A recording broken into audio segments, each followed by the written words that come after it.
hear all kinds of propaganda. You're going to hear all kinds of lies and deception. There will be tactics used to try and buy you out. There will be tactics used to try and frighten you away. And I only have to say one thing to you tonight, comrades. We are blood and fire comrades, and we're marching on to progress. And we will stand firm. We will not be bought because we are not for sale. Not for sale. Not for sale, ladies and gentlemen. All right, so top of the morning, top of the night, top of the afternoon, worldwide, wherever you are in the world, we're in the space. And we want to say big up to each and everyone. Now, ladies and gentlemen, we could get into the meat and potatoes of the matter because a lot is going on, yes? Recently, there's a couple things that has been going on in Jamaica. And one of the biggest ones that made the news and went viral is the bilateral agreement between the United States. Mums, remember me up here now. The bilateral agreement between the United States and Jamaica. The deportee deal, dubbed the deportee deal, right? And of course, well-thinking Jamaicans all over the island has raised their voice in concert on their social media pages in regards to, you know, looking at the situation and asking various questions. And I believe no question is a foolful question, especially when the government did not come to us and let us know what was going on, whether they had any intention of doing this, what are the pros and the cons, you know, everything about the situation. How do we benefit? What is the disadvantages of taking these deportees? They want to make some fancy name about it, but they're deportees, ladies and gentlemen. They are deportees. Only thing, they are being deported and they have an option to stay in Jamaica or leave. All right, that has been clearly established by Horace Chang. A new update, however, something that I was not aware of, I mean completely unaware of, was a video that has been circulated, you know, recently with Mark Rubio. His name is Marco Rubio, or Mark Rubio? What's his name? Mark Rubio, right? Listen to this, ladies and gentlemen. But they are not detainees, and they'll be free to move around. We are actively searching for other countries to take people from third countries. So we are actively, not just El Salvador, we are working with other countries to say, we want to send you some of the most despicable human beings to your countries. Will you do that as a favor to us? And the further away from America, the better, so they can't come back. What can go so emotional damage? What the hell? Oh my God, no way. You know, I don't think I just heard right a while ago. Mr. Rubio, what did you say? What did you say? A member, but they are not detainees. And we're working with other countries to say, we want to send you some of the most despicable human beings to your countries. Will you do that as a favor to us? And the further away from America, the better, so they can't come back across the border. I'm not apologetic about it. We are doing that. The president was elected to keep America safe and to get rid of a bunch of perverts and pedophiles and child rapists out of our country. Let me indicate to all, they are not detainees, so there's no need to, they're not putting in any of the existing correctional center or otherwise this. Accommodation will be found, and that's part of what has been worked out in the operationalization of the MOU. But they are not detainees, and they'll be free to move around. They'll be landed by the minister's permission, and the Minister of Justice will respond to immigration.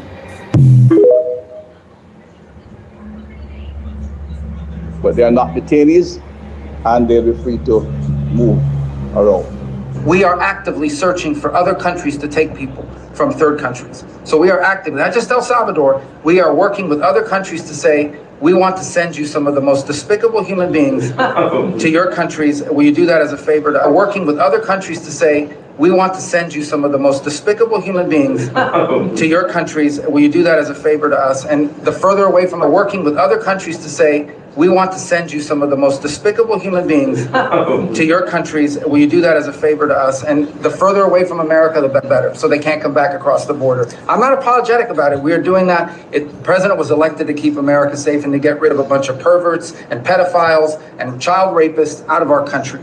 We're working with other countries to say, we want to send you some of the most despicable human beings to your countries. Will you do that as a favor to us? And the further away from America, the better, so they can't come back across the border. I'm not apologetic about it. We are doing that. The president was elected to keep America safe and to get rid of a bunch of perverts and to get rid of a bunch of perverts and to get rid of a bunch of perverts and to get rid of a bunch of perverts and to get rid of a bunch of perverts and to get rid of a bunch of perverts and to get rid of a bunch of perverts and to get rid of a bunch of perverts and to get rid of a bunch of perverts and to get rid of a bunch of perverts and to get rid of a bunch of perverts and to get rid of a bunch of perverts and pedophiles and to get rid of a bunch of perverts and pedophiles and to get rid of a bunch of perverts and pedophiles and to get rid of a bunch of perverts and pedophiles and to get rid of a bunch of perverts and pedophiles and to get rid of a bunch of perverts and pedophiles and to get rid of a bunch of perverts and pedophiles and to get rid of a bunch of perverts and pedophiles and child rapists out of our and to get rid of a bunch of perverts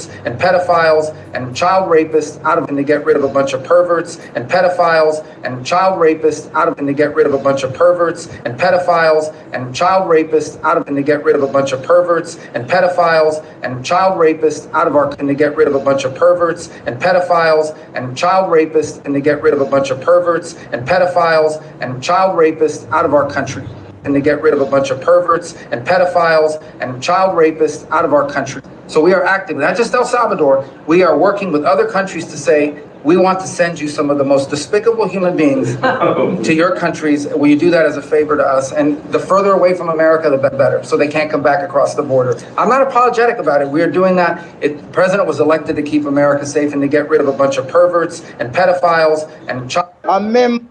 But they are not detainees, and they'll be free to. And to get rid of a bunch of perverts and pedophiles. We're doing that. The president was elected to keep America safe and to get rid of a bunch of perverts.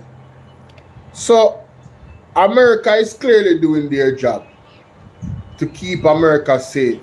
What is Andrew Honest doing? What is Horace Chang doing? My problem is not with America, you know. My problem is not with America. What is Andrew Honest doing? The job of the president is to keep America safe. What is Andrew Honest doing, ladies and gentlemen? To get rid of a bunch of perverts, pedophiles, and child rapists. That's how he categorized the individuals that they want to get rid of. The same individuals that are coming through this system. So 25 child rapists, child molester, scum of the earth. 25 of them, ladies and gentlemen. And oh, by the way, they can choose to stay. They can choose to file to stay in Jamaica. If what Marco Rubio is saying is true, Horace Chang lied to us. Horace Chang lied to us, ladies and gentlemen. Is this AI? Is this Marco Rubio for real? Notice how I'm choosing my words very wisely. You know? I want you to appreciate that I'm choosing my words very wisely. Ladies and gentlemen, please like this video. Please share this video. I want to make sure to make it all my lighting good tonight. It's a serious conversation we're going to have tonight, you know. I really want you guys to appreciate that. Share this video with 5 people. The man said the job of the president is to keep America safe. What is the job of Andrew Honest? And if it's his job to keep Jamaica safe, hasn't he failed in his duty? Isn't this something for every single Jamaican to rise up about and say, we have no vote of confidence in the present administration and every single one of you must resign. All of you. None of you opposed to this.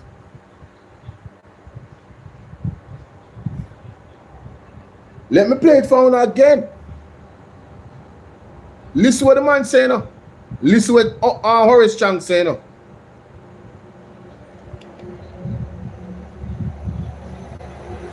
But they are not detainees and they'll be free to move around.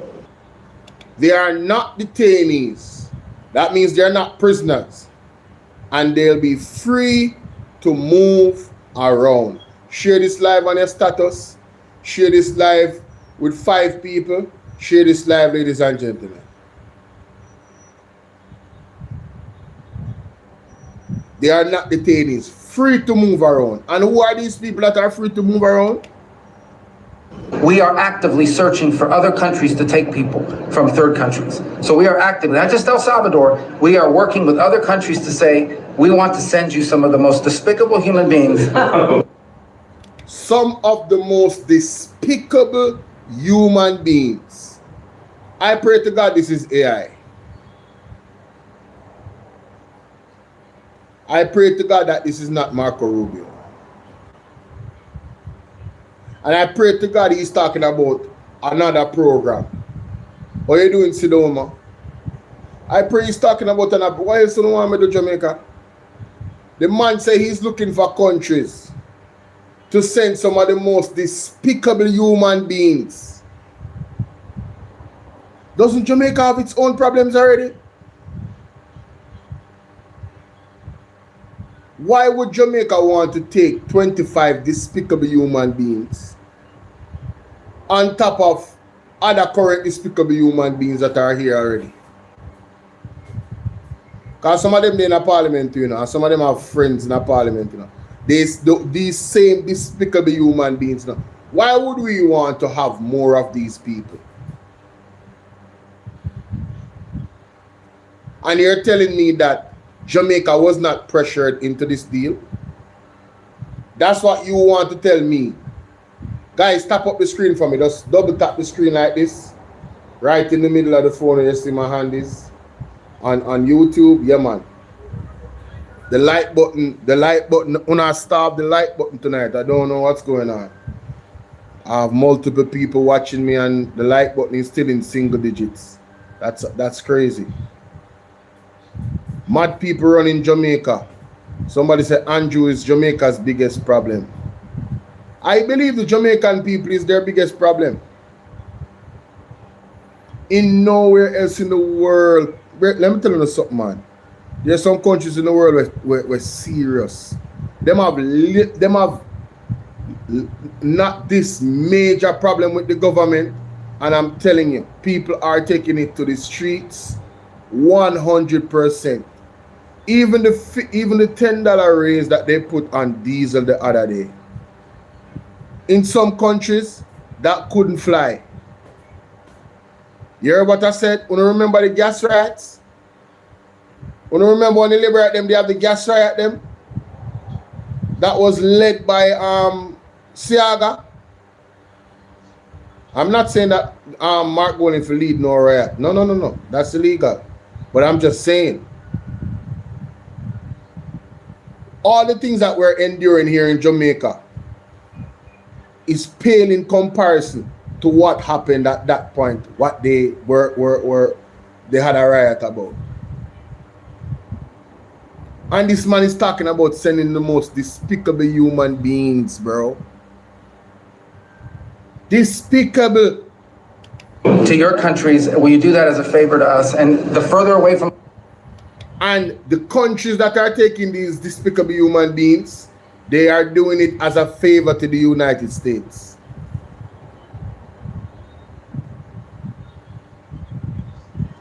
I want you guys to process this. I'm not go over this back, I'm not even do a video.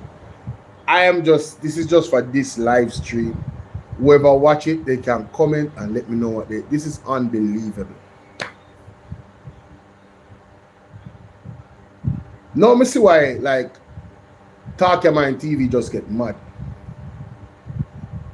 You understand? And the labor right them support this. The labor right them sit down and them support this. Them talk about 4-term loading. You can't imagine one more garbage I'm going to throw in Jamaica in a 4th term. Jamaica has become a dumpster truck for despicable human beings. Not my word. I don't care if it's 25 at a time. I don't business. Those despicable human beings, one of them can do damage. Added to the already damage that we have here already in Jamaica. Let me hear some of the description of the despicable human beings. From America, the better, so they can't come back across the border. I'm not apologetic about it. We're doing that. The president was elected to keep America safe and to get rid of a bunch of perverts and pedophiles and child rapists. Those words, those 3 descriptions, perverts, pedophiles, and child rapists. This is what it means to choose Jamaica. Choose Jamaica. This is what it means, bro. Choose Jamaica. Wow. I am waiting to hear from the news reporters. I want to see which news reporter, TVJ, CVM, is going to be brave enough to play this clip and ask the relevant questions of the government. Are these the individuals that you are talking about? Obviously, they would confirm that this is not AI and this is Marco Rubio. And people, me I play fool for catch wise. Alright? So don't come at me. So if this is not AI and this is Marco Rubio, and they confirm the authenticity of this video, I am looking for the brave 4th Estate members to put aside party politics and do their job and ask the government, big up yourself, Mr. Cole, and ask the government the relevant question regarding this commentary, if indeed this is Marco Rubio speaking and not an AI. Jamaica, haven't our children been molested enough, abused enough, missing children cases never solved, human trafficking is a reality in Jamaica? Hasn't this happened enough? And if we are to take what Rubio is saying on face value, perverts and child rapists, mighty God, no man.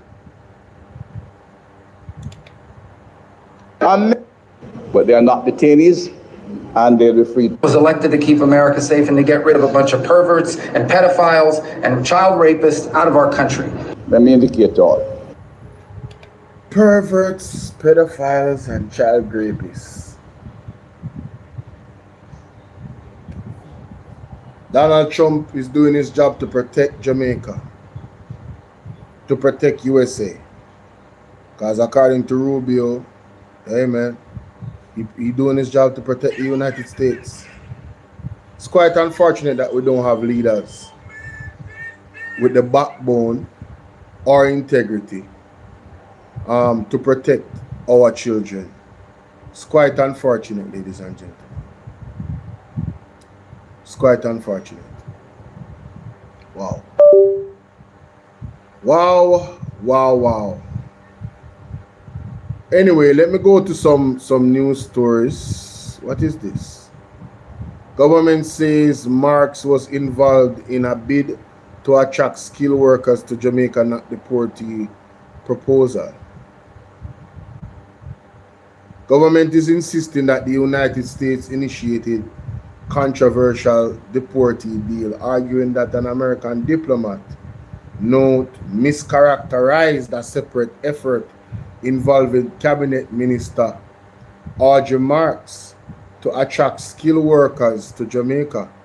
It is a U.S. initiative, so the U.S. would have come to us on the third country national program, Morris Dixon told JIS, the government news agency, in an interview on Thursday. Now, ladies and gentlemen, you know what exposes this argument that they're making?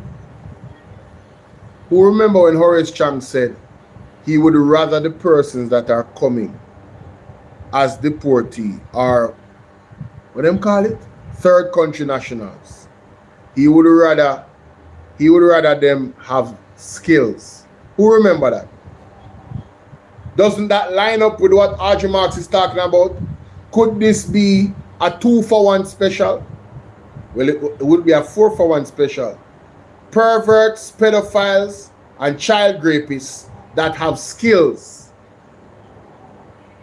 Perverts, pedophiles, and child rapists that have skills. Yeah, man. Skilled workers, man. Cheap labor.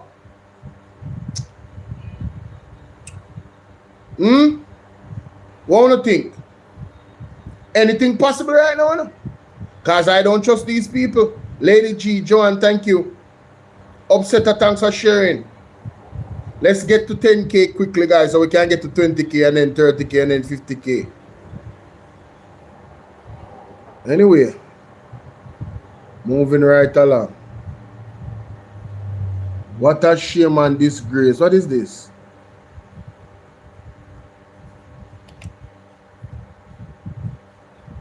Inside Parliament, the embattled Dr. and beleaguered MP suddenly took flight. Dr. Willie, come here about work, come here please. Before you go, on behalf of CBN TV, just a reaction considering what has happened, what we are hearing in the media. Inside Parliament, the embattled Dr. Andrew Wheatley vowed to fight. But outside Parliament, the beleaguered MP suddenly took flight. Dr. Willie, come here about work, come here please. Before you go, on behalf of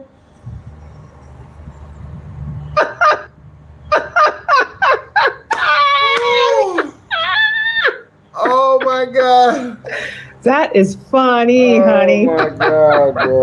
That's funny. Oh my God, that is funny. Yo. CBN TV, just a reaction considering what has happened, what we are hearing in the media.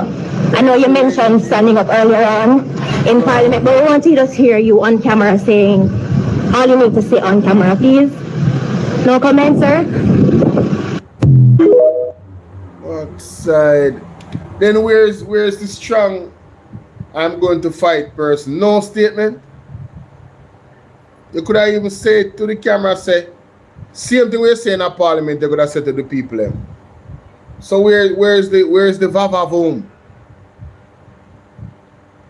One stone. You ask where the deportee them are going to stay. Or the third country national. Them like to change words here and pretty up things in. Anyway, they deportee them. Them, I don't know. That have to do with them say the US government are going to pay for them accommodations. That them say. That them say, my general. Them say Jamaica not receive no benefit. But me I move on because I want to go through the story. Alright, so this kind of off topic, but hey, when you can't say anything you don't want about China, you know, but check this out. Y'all gotta check this out, man. This is wild. Now I understand why the United States don't want us to see anything that's going on in China. So I guess we're not supposed to talk about the fact that Chinese cars are 100% better than American cars. Chinese cars are way more advanced and they're cheaper. America is supposed to be #1 in tech, but we don't see this. Chinese cars are built better. Have you seen some of these Chinese cars? Matter of fact, look at this shit. Tell me what American car you've seen with features like this. Look at this shit. Comes with its own infotainment. Come on, man. When I press this button, look at this shit. that's a privacy screen. When you look right there, that lifts up. China is not playing around. At all. Over here, this would be $1 million. And all of this costs less than 100,000. That's not it.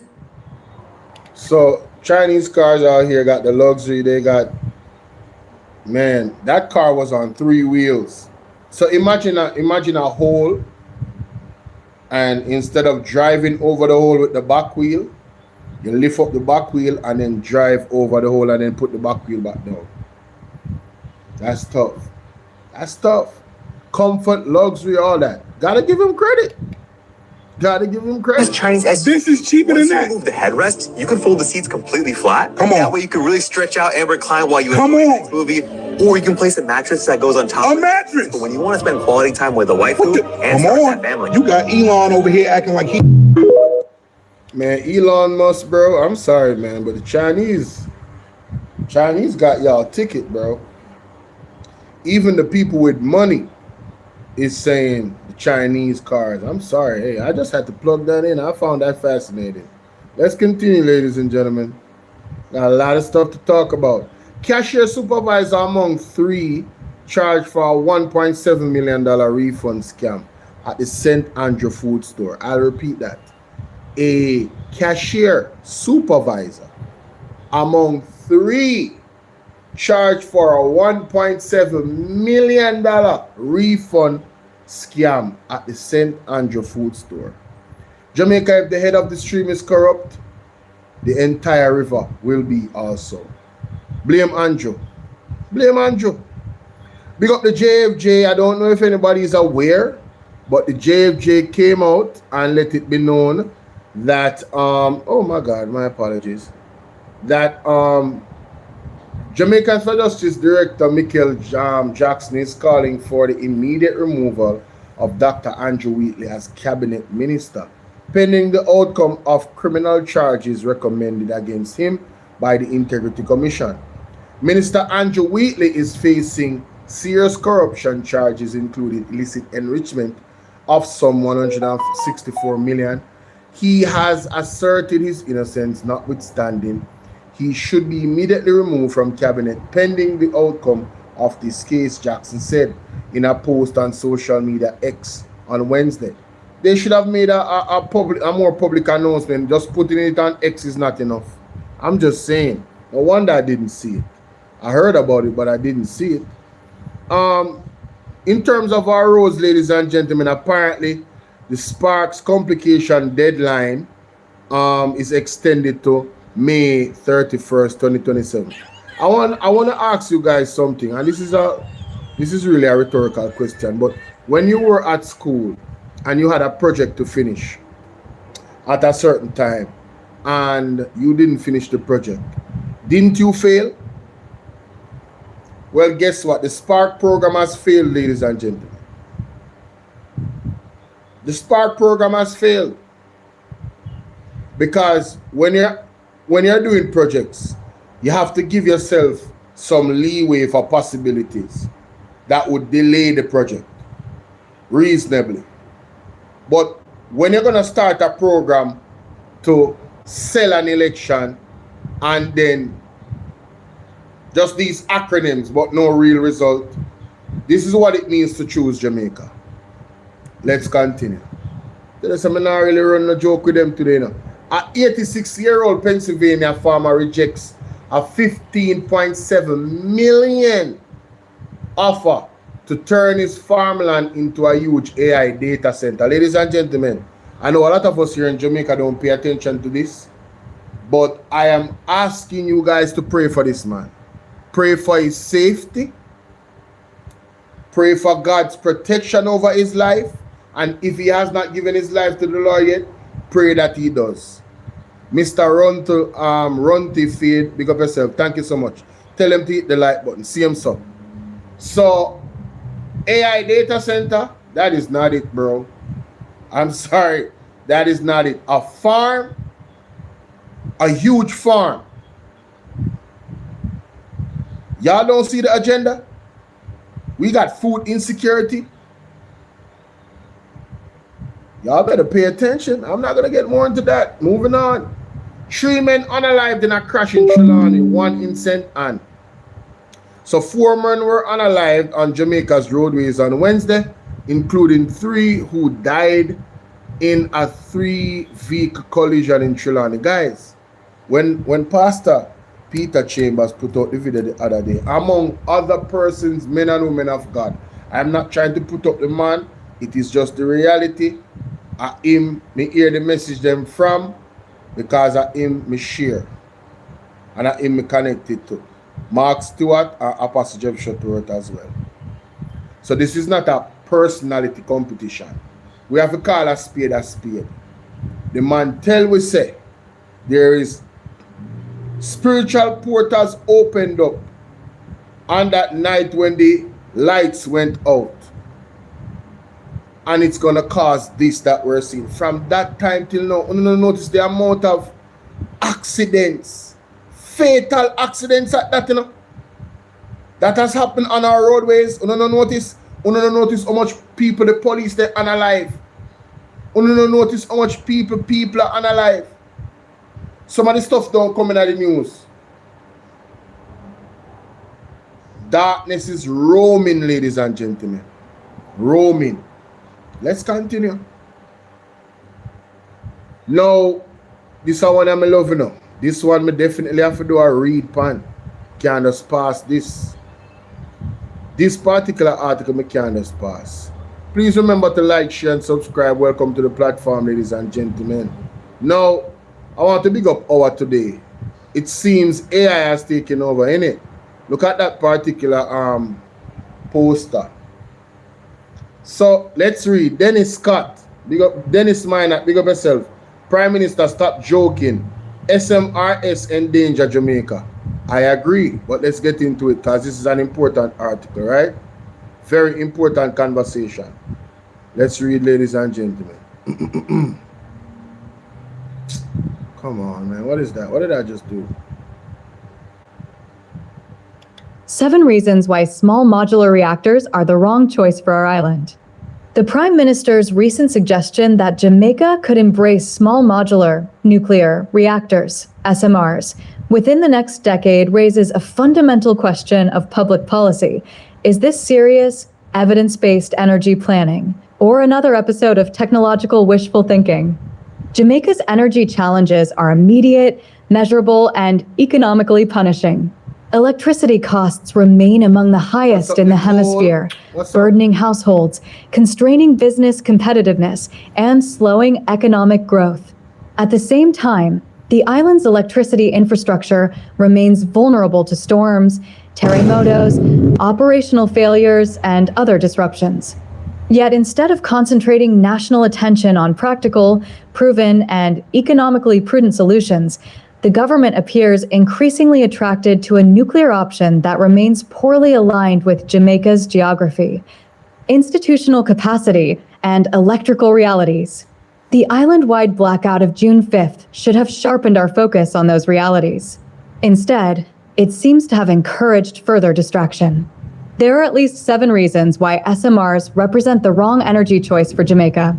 1. Jamaica's real problem is grid resilience, not generation capacity.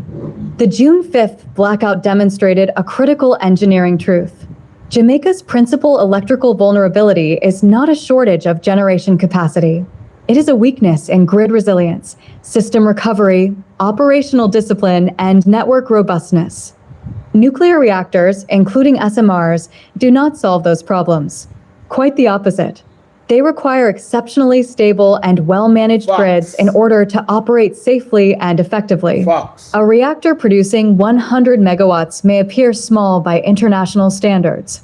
However, Jamaica's peak electricity demand has historically been below 700 megawatts.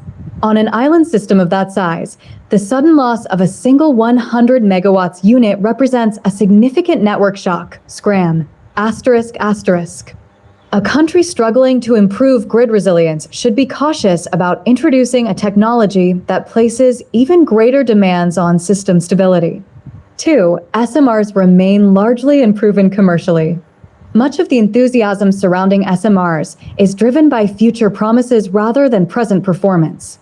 The most widely publicized North American SMR project, led by NuScale and the Utah Associated Municipal Power Systems, was canceled in 2023 after projected costs rose dramatically before construction even began. That experience should serve as a warning. If the world's largest and most technologically sophisticated economies has struggled to bring a flagship SMR project to commercial reality, Jamaica should think carefully before assuming that such challenges can be easily overcome here. The technology may eventually mature. It may eventually become cost competitive. But national energy policy should not be built upon technologies that remain commercially uncertain. 3. Institutional capacity matters more than technology. The June blackout was not caused by a shortage of nuclear physicists. It exposed weaknesses in maintenance systems, operational oversight, asset management, and grid recovery capability. Public policy often becomes captivated by grand technological solutions because they appear easier than institutional reform. Yet no reactor, regardless of sophistication, can compensate for weaknesses in governance, maintenance culture, or operational discipline. If a nation is still working to strengthen management of conventional electricity infrastructure, it should be extremely cautious before assuming responsibility for one of the most demanding technologies ever developed. The challenge before Jamaica is not primarily technological. It is institutional. 4. Jamaica already possesses superior indigenous energy resources. Nature has been remarkably generous to Jamaica. True. The island enjoys excellent solar resources, Yes. valuable wind corridors, significant biomass potential, and opportunities for distributed energy systems. Facts. These resources require no imported uranium, no specialized nuclear fuel cycle, and no elaborate long-term waste management program. Most importantly, Jamaica possesses a history of innovation in indigenous renewable energy. During the 1980s, the entirely Jamaican Enerplan and Verde Siempre initiatives demonstrated the potential of integrated agroenergy systems based on Lucina leucocephala.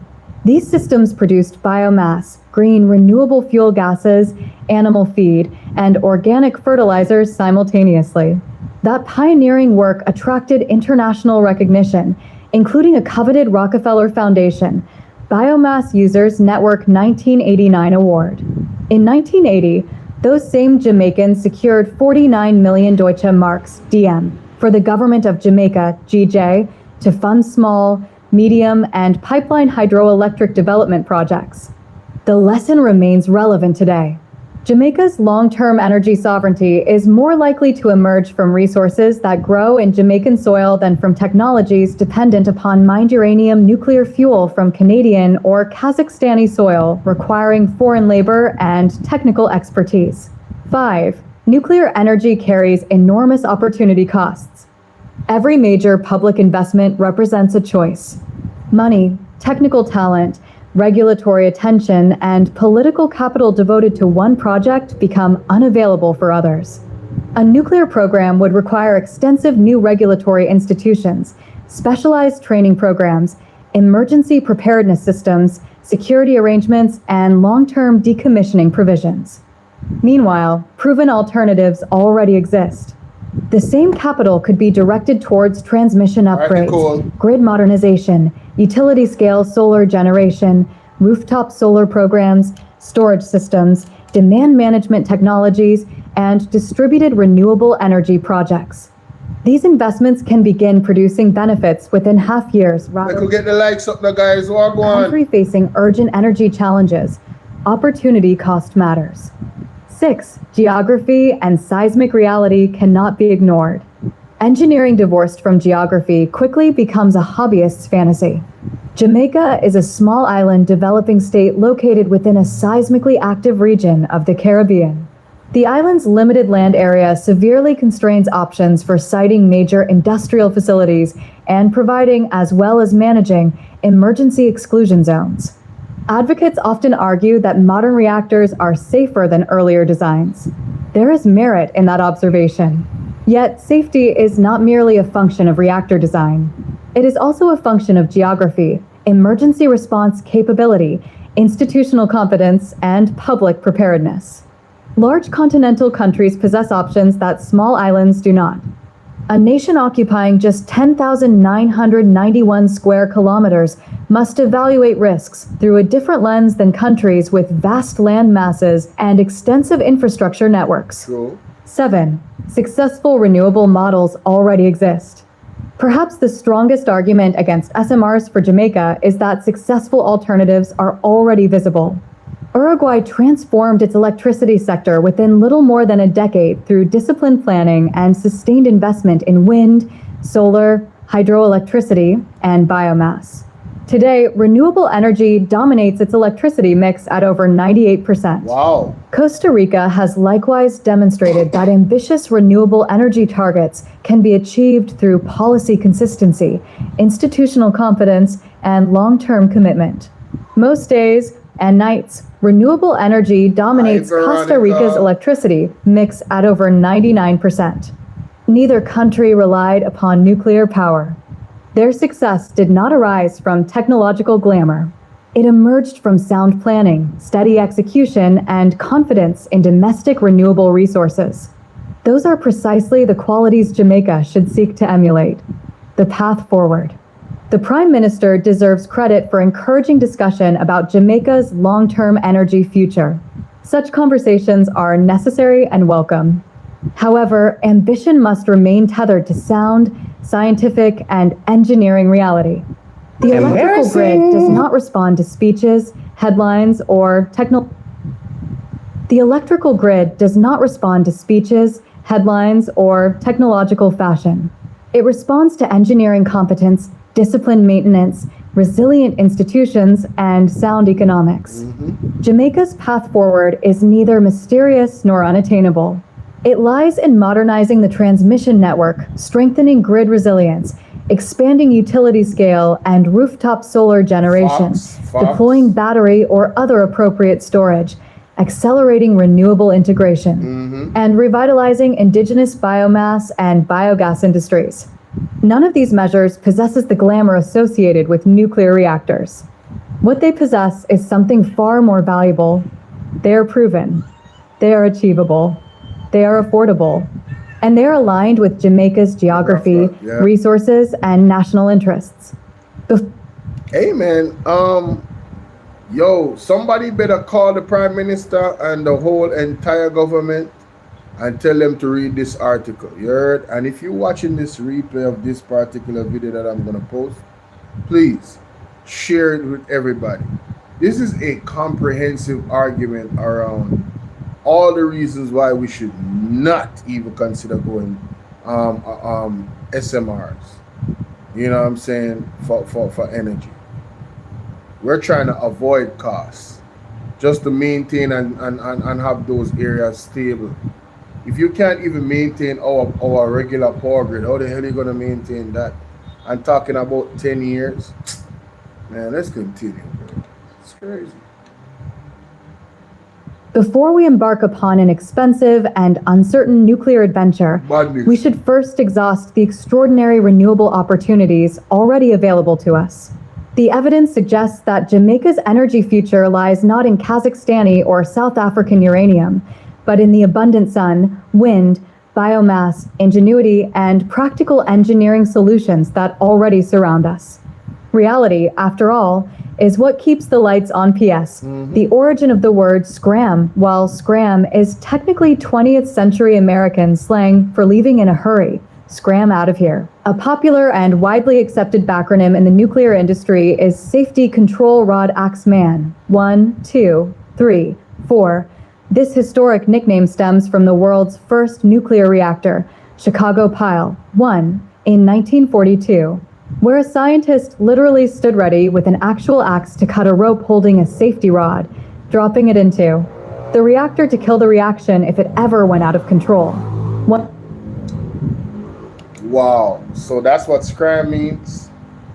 Safety control rod axeman, a literal person with an axe in his hand to cut a rod, to drop it into the reactor if it went out of control. Well, all these nuclear reactors have come a far way in it, but it's still too expensive. I agree with the article 100%. 100%. All right, let's move on. So we got that article out of the way. Shout out to Dennis Scott. The Falmouth mayor, ladies and gentlemen, appeals for public help to rebuild municipal office after Melissa damage. I have a video coming out about that. I'm not gonna, I'm gonna leave that one alone. I'm gonna leave that one alone, ladies and gentlemen. Boy, I tell you, boy, these people is something else, boy. And this is a labor right, you know. This is a labor right, mayor.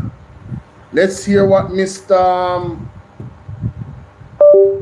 Emmanuel is saying here. MP candidate for Central St. Mary. If you've been following me since 2023, you'd know one of the things I've been fighting for even before elected is the Cox Street Bridge, otherwise known as the Trinity Bridge. If you've been following me since 2023, you'd know one of the things I've been fighting for even before elected is the Cox Street Bridge, otherwise known as the Trinity Bridge or the Badford Bridge. MP candidate for Central St. Mary. I'm in the entrance to Trinity Land, where a major bridge that serves the communities of Cox Street, Trinity Land, Albion Mountain, hundreds of residents, has been compromised due to the heavy rains. So I'm appealing to the authorities to give some urgent attention to this bridge so that some normalcy can be restored. Thank you.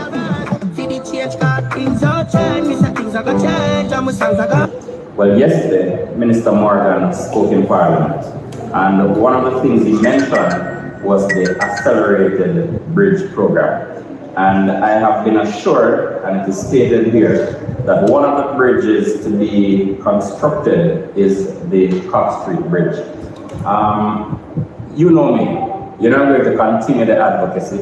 I'm going to continue to fight until the bridge is open and residents have access to their communities across that bridge, and the essential services have easy access to Albion Mountain. But for now, I'll pause and express appreciation. The advocacy has been responded to. And Marley, no matter we're where you're told that we're on the accelerated bridge. Over to you now, Minister Morgan. We'll be holding your accountable because the damaged bridge continues to present significant risk to residents of Albion Mountain. The response to emergencies have to go through the congested town of Port Maria, significantly increasing the time to respond and putting people at increased risk. So the Albion Mountain Bridge, we're keeping our eyes on that. Or the Badford Bridge. MP candidate for Central St. Mary. I'm in the... So you hear the MP, Cox Bridge. They make a promise about it, so that's just him holding them accountable, ladies and gentlemen. Now, I want to share this, you know. Pastor Peter Chambers post this on him Facebook page. Him not send me no video or anything, you know. Right? But him say he was on a live this morning, which sometime in the morning on Bolo VNR 2.2 and Bolo VNR clips. I think it's like 3:35 a.m. around that time. That live stream that he's talking about, it will be premiering. Alright, because I caught it and something to me to record it, and it was powerful. But anyway, he says he was on a live this morning and somehow he had CJ on, right? And he was speaking of what was happening to Jamaica, and he declared how the Lord used Peter Chambers to warn the nation, don't let this present government go back in Parliament. And now everyone is crying after they mocked and jeered and disgraced him for their 1 p.m. However, he was dragged into a vision, an open vision. Sister Sinclair texted me in WhatsApp saying, Pastor, you were sleeping. And he said, I told her Don't think I was sleeping. I was brought into a vision. I saw a bomb released from Cuba to Jamaica, and many were dismantled, separated, and also experienced death. It was I think you wanted to say gigantic explosion. It was frightening. Immediately I jumped out of my vision, and then Sister Sinclair texts me on WhatsApp saying, Pastor, you were sleeping. Jamaica trouble is ahead. The judgment cannot be reversed because we all signed to the order by our vote last September.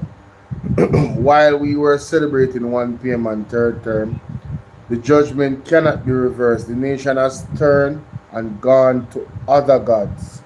The season of the prophets has come to an end. You will not hear anymore. Repent. It's judgment time, Jamaica. How you doing, Cherry Jam? Me just I call it jam, you know. Just I call it jam. You have the jam cheeks then. Have it. Let me stop. How you doing though? How you doing? Bless up. Like and shit. So guys, you know, reach 10,000 likes yet. Vanessa, big up yourself. At least me get the smile. Anyway, PMP demands civil society to join demand for Wheatley removal. You guys can go check out that I have 2 videos. I have the questions and answer video on YouTube, and I also have the actual present, you know, press conference itself. You know, my style, right? Awesome. It's good to be good. So this is Damian Crawford, ladies and gentlemen. Him and the mayor in his constituency, checking the people in the constituency to find out, you know, what's the best course of action to find practical solutions for them. Let's hear what he's saying here.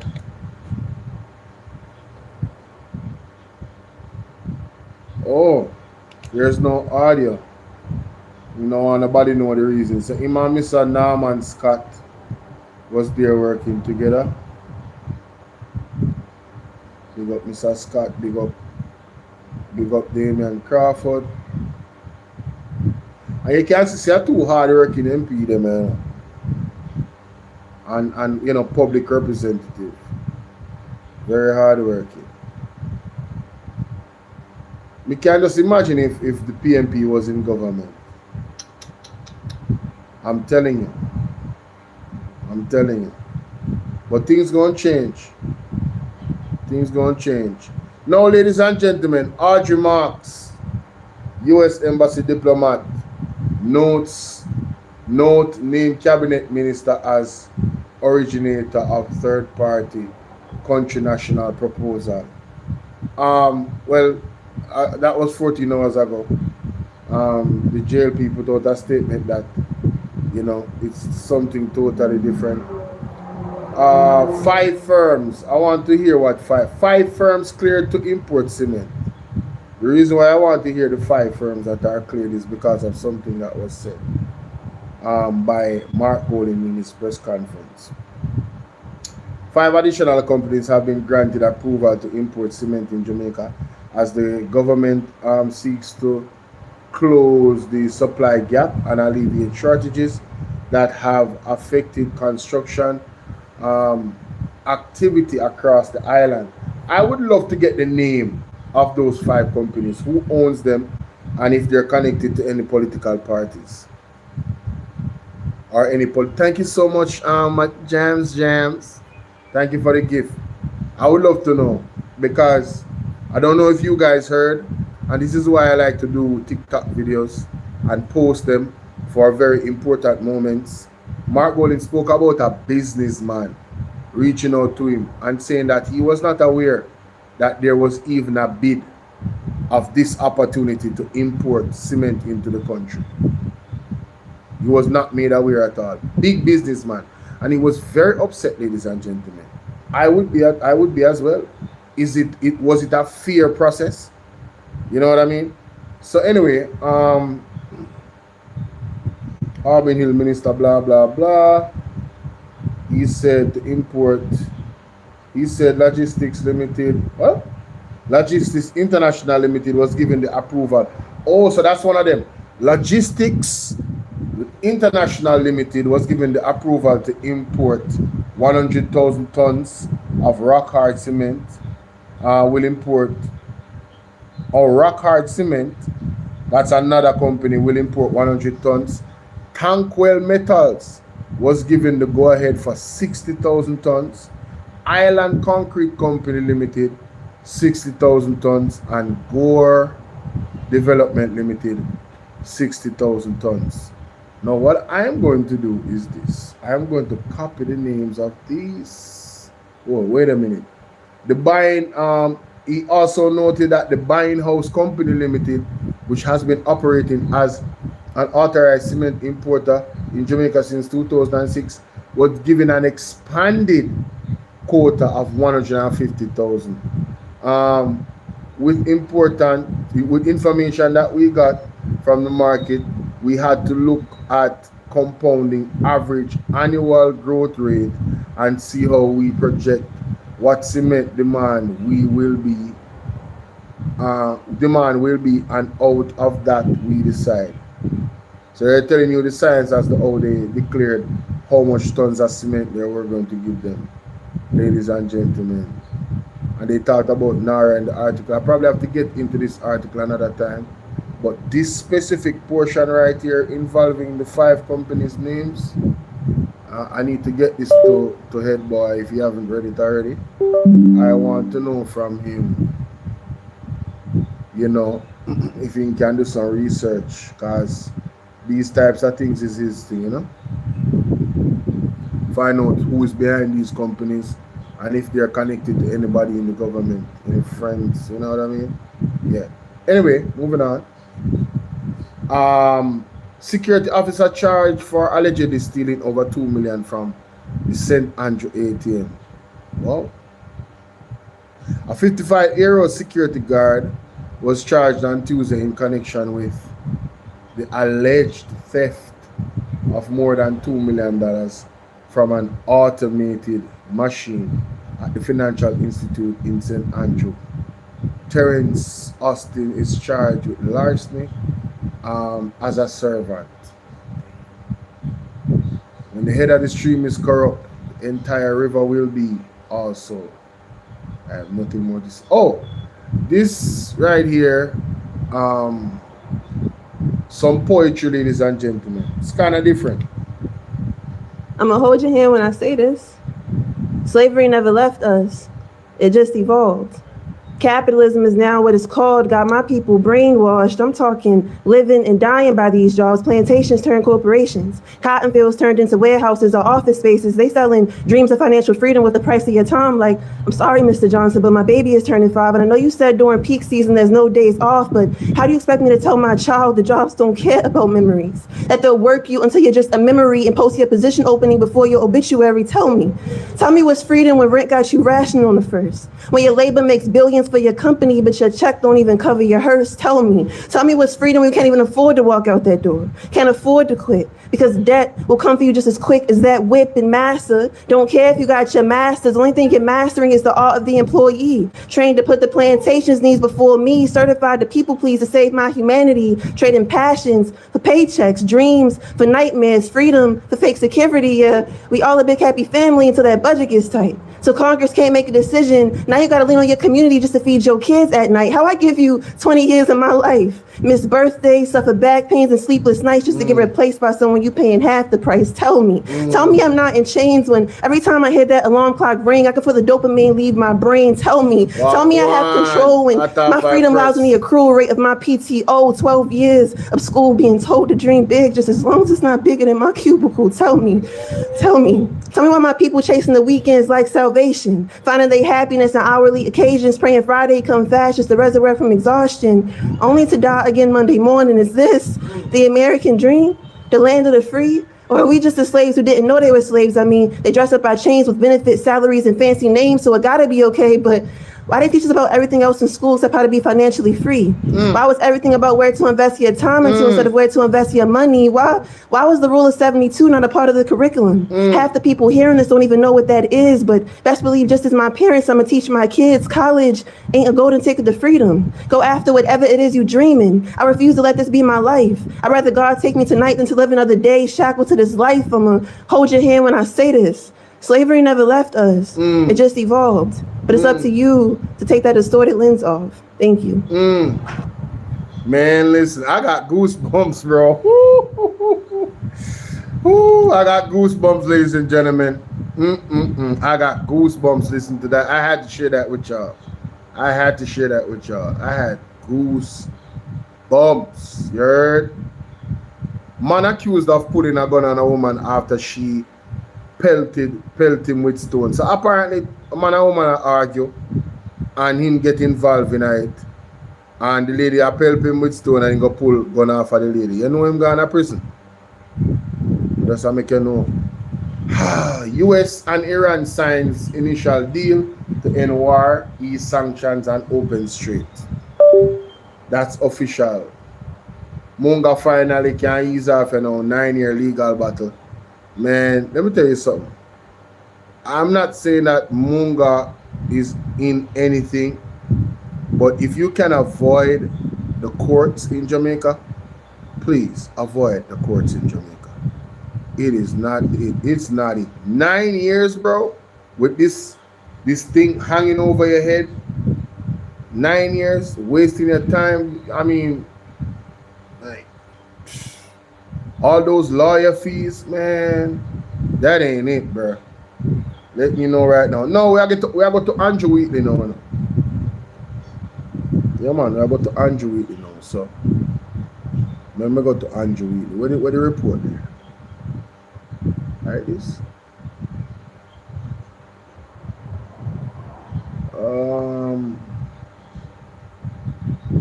Andrew Wheatley. Oh, yeah, this I ate this. This is it. This is Andrew Wheatley report. Awesome. We are going to go in it, ladies and gentlemen. I have to go in it. So let me know what you guys think about that situation, you know, with the nuclear, you know, the SMRs that Andrew Owens had suggested that that's the future for energy. The article I read earlier clearly shows you that, listen, man, we already have what we need. We should really focus on that, yeah? So let me know what you guys think about that, all right?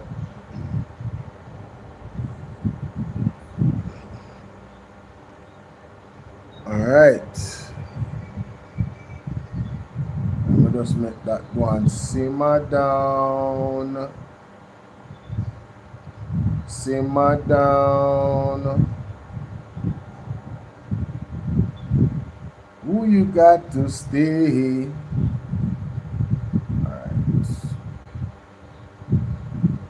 Make it simmer down. Make the reaction is simmer down. One time people them used to say, what sweet nanny goat a go run him belly, simmer down. We are going to do a lot of reading now, ladies and gentlemen. A lot of reading. Yeah, so please like and share. We're going to do a lot of reading now. Chapter 1, Summary of the Investigation and Findings. This investigative report by the Director of Investigation relates to the statutory declaration submitted to the Commission by Dr. Andrew Wheatley. Hereinafter, Dr. Wheatley, a member of the House of Representatives for the years of 2010 to 2022. The matter was referred to the DI by the Commission of Integrity Commission out of concern that Dr. Wheatley may have breached Section 14.5 of the Corruption Prevention Act, hereinafter CPA, the Section 43.1b and 43.2a of the Integrity Commission Act, hereinafter ICA. More particularly, concerns were raised that Dr. Wheatley have 1. made false statements by the way of omission in his statutory declaration he filed for years 2011 to 2019. And 2, owns or owned assets disproportionate to his lawful earnings for his period and failed to provide statutory explanation to the commission as to how he came to these assets. It was also alleged that Dr. Wheatley failed to provide information requested from him by the Director of Information and Complaints hereinafter. It was found that Dr. Wheatley was in possession of assets over the relevant period disproportionate to his lawful earnings, and when required to do so, he failed to provide an explanation which satisfies Section 14.5 of the CPA as to how he came by said assets. The investigation also revealed that Dr. Wheatley held assets which he failed to include in his statutory declaration in 2013, 2014, 2015, and 2021. The foregoing omissions prima facie constituted offenses under Section 43(2)(a) and the ICA, which is the Integrity Commission Act, and Section 15(1)(b) of the Parliament Integrity of Members Act, hereinafter PIMA. It was also found that Dr. Wheatley did not fully comply with a request for information made of him by the DOIC. The DI provide here under a table outlining the chronological order of the actions pertinent to the investigation. So on March 29, 2021, referral received from Commission for consideration as to whether there were any breaches of law, particularly in relation to CPA and the ICA, touching and concerning the statutory declaration submitted by Dr. Andrew Wheatley for the years 2010 to 2019, right? July 5th, 2021, dispatch Section 48A IC notice to the duty authorized officers of the Register of Companies of Jamaica, COJ, requested information on Dr. Wheatley's involvement with any companies. On July 5th, 2021, dispatch Section 48(1)(a) ICA notice to the duly authorized office of the National Land Agency, NLA, requesting information on properties owned by Dr. Wheatley. July 8, 2021, dispatch Section 48(1)(a) ICA notice to duly authorized officer at the Tax Administration, TAJ, requesting information on, among other things, motor vehicles owned by Dr. Wheatley.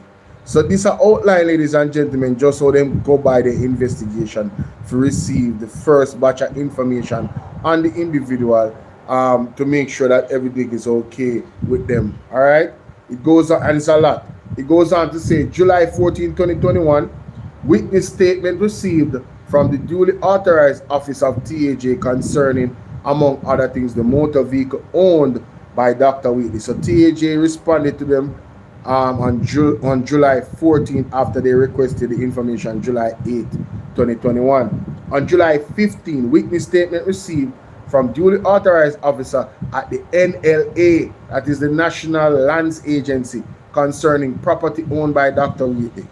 July 19th, additional witness statement received from the duties authorized officer of the NLA concerning property owned by Dr. Wheatley.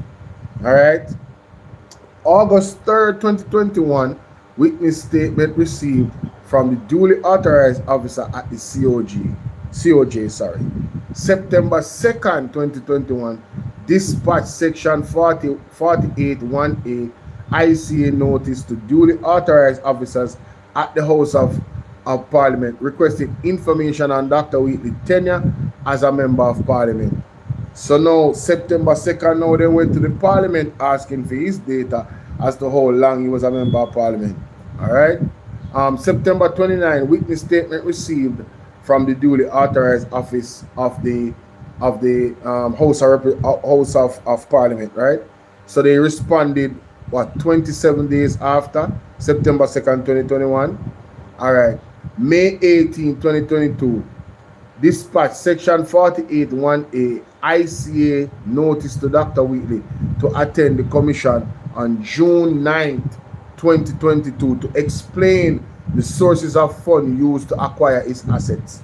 So this was May 18, 2022, you know, when he was requested to come to explain on June 9th, 2022, the source of funds used to acquire his assets.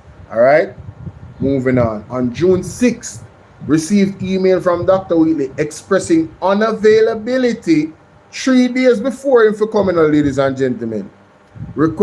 Telling us that telling the Integrity Commission that he's unavailable to come to them on June 9th for the interview. So the DI now responded via letter to Dr. Wheatley, rescheduling the interview to June 30th of 2022, the same month.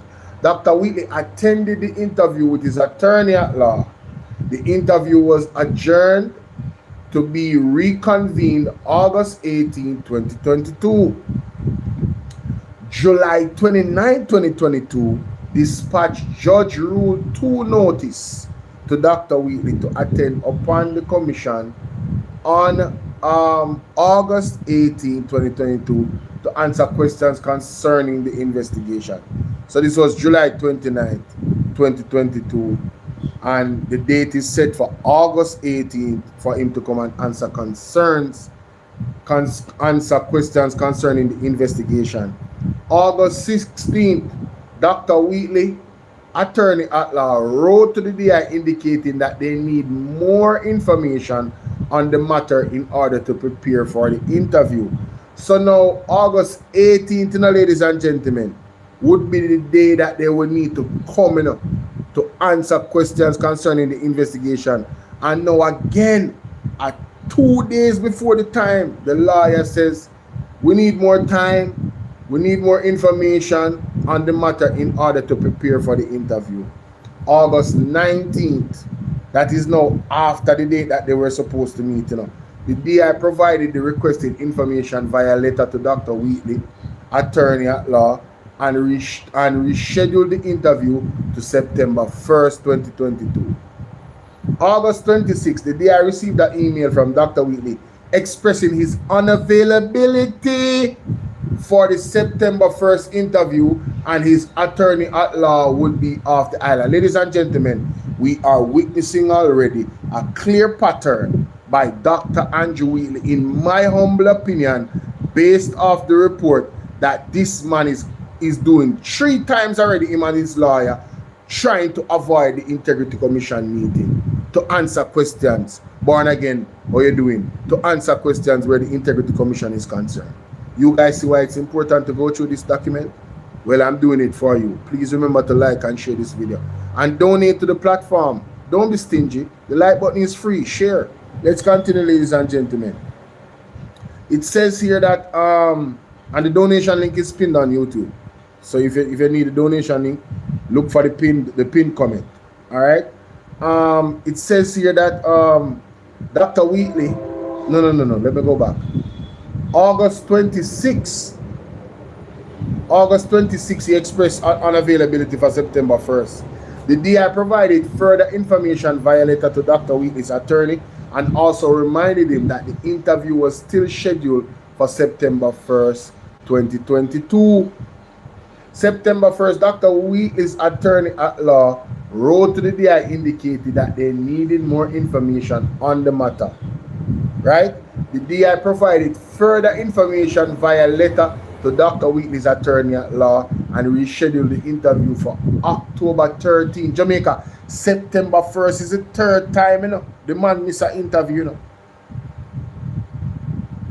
Zine, October 13th, it's set for, you know. This was on September 8th, you know. Cool. On October 13th, Dr. Wheatley did not appear at the interview. So now it gets worse. This is a clear avoidance of Dr. Wheatley from the Integrity Commission. We can all agree, ladies and gentlemen, given the chronological order of this report I have come to the conclusion that he doesn't want to see the Integrity Commission at all. He might avoid them. October 13, Dr. Wheatley did not appear. So this time he don't give no explanation. January 30th, 2023. So one next year gone now. No? Dispatch section 48A, IC notice to the duly authorized officer at the Bank of Nova Scotia requesting information on Dr. Wheatley's account held at the institution for the review period. On March 7, 2023, witness statement received from the duly authorized officer at Scotiabank, right? April 12, further witness statement received from the duly authorized officer at BNS. November 14, 2023, dispatch letter to duly authorized officer of the National Commercial Bank requesting the particulars of the appropriate officer and branch to whom notice were to be sent in request of accounts held by Dr. Wheatley. November 14, 2023, dispatch section 41A, ICA notice to the duly authorized officer at the BNS requesting information on accounts held at the institution by Techem Supplies, Price Tech Limited, Prosperity Realty Company Limited, and Western Medical Center. November 14, 2023, dispatch section 41A, ICA notice to the duly authorized officer at the Proven Group Limited requesting information on accounts held at the institution by Dr. Wheatley, Techem Supplies, Price Tech Limited, Prosperity Realty Company Limited, and Western Medical Center. November 14th, 2023. I wonder if I did the same thing this again. No. Dispatch section 41A, ICA notice to the duly authorized officer of TAJ requesting information held at the institution in respect of the following entities: Techem Supplies, Price Tech Limited, Prosperity Realty Company Limited, and Western Medical Center. November 20, 2023, section 48(1)A, ICA notice to the duly authorized officer at Stewart's Finance requesting information on accounts held by Dr. Wheatley. November 20, 2023, dispatch 48(1)A, ICA notice of 2 duly authorized officers at the NCB requesting information on accounts held at the institution by Dr. Wheatley. November 20th, same way, 2023, dispatch section 48(1)A, ICA notice to the duly authorized officer of the First Global Bank requesting information on accounts held at that institution by Dr. Wheatley. CMD again, November. Everybody I get it, November 20. November 20, 2023. Dispatch section 48(1). ICA notice to the duly authorized officer of St. Catherine Municipal Corporation requesting information on Dr. Wheatley's tenure there as a councillor. November 22, telephone call from the duly authorized officer of Stewart's Finance requesting the notice that was sent to him should be sent to another officer at the entity. So a telephone call from the duly authorized officer at the Stewart's Finance requesting that the notice that was sent to him should be sent to some other entity. Okay, so that was for the IC.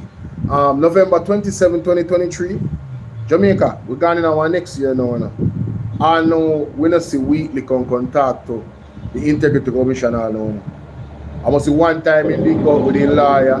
And yeah, one time you go with the lawyer and then you reschedule for your next time if you can get some information or whatever. And you know, show up for the big one, right? All right.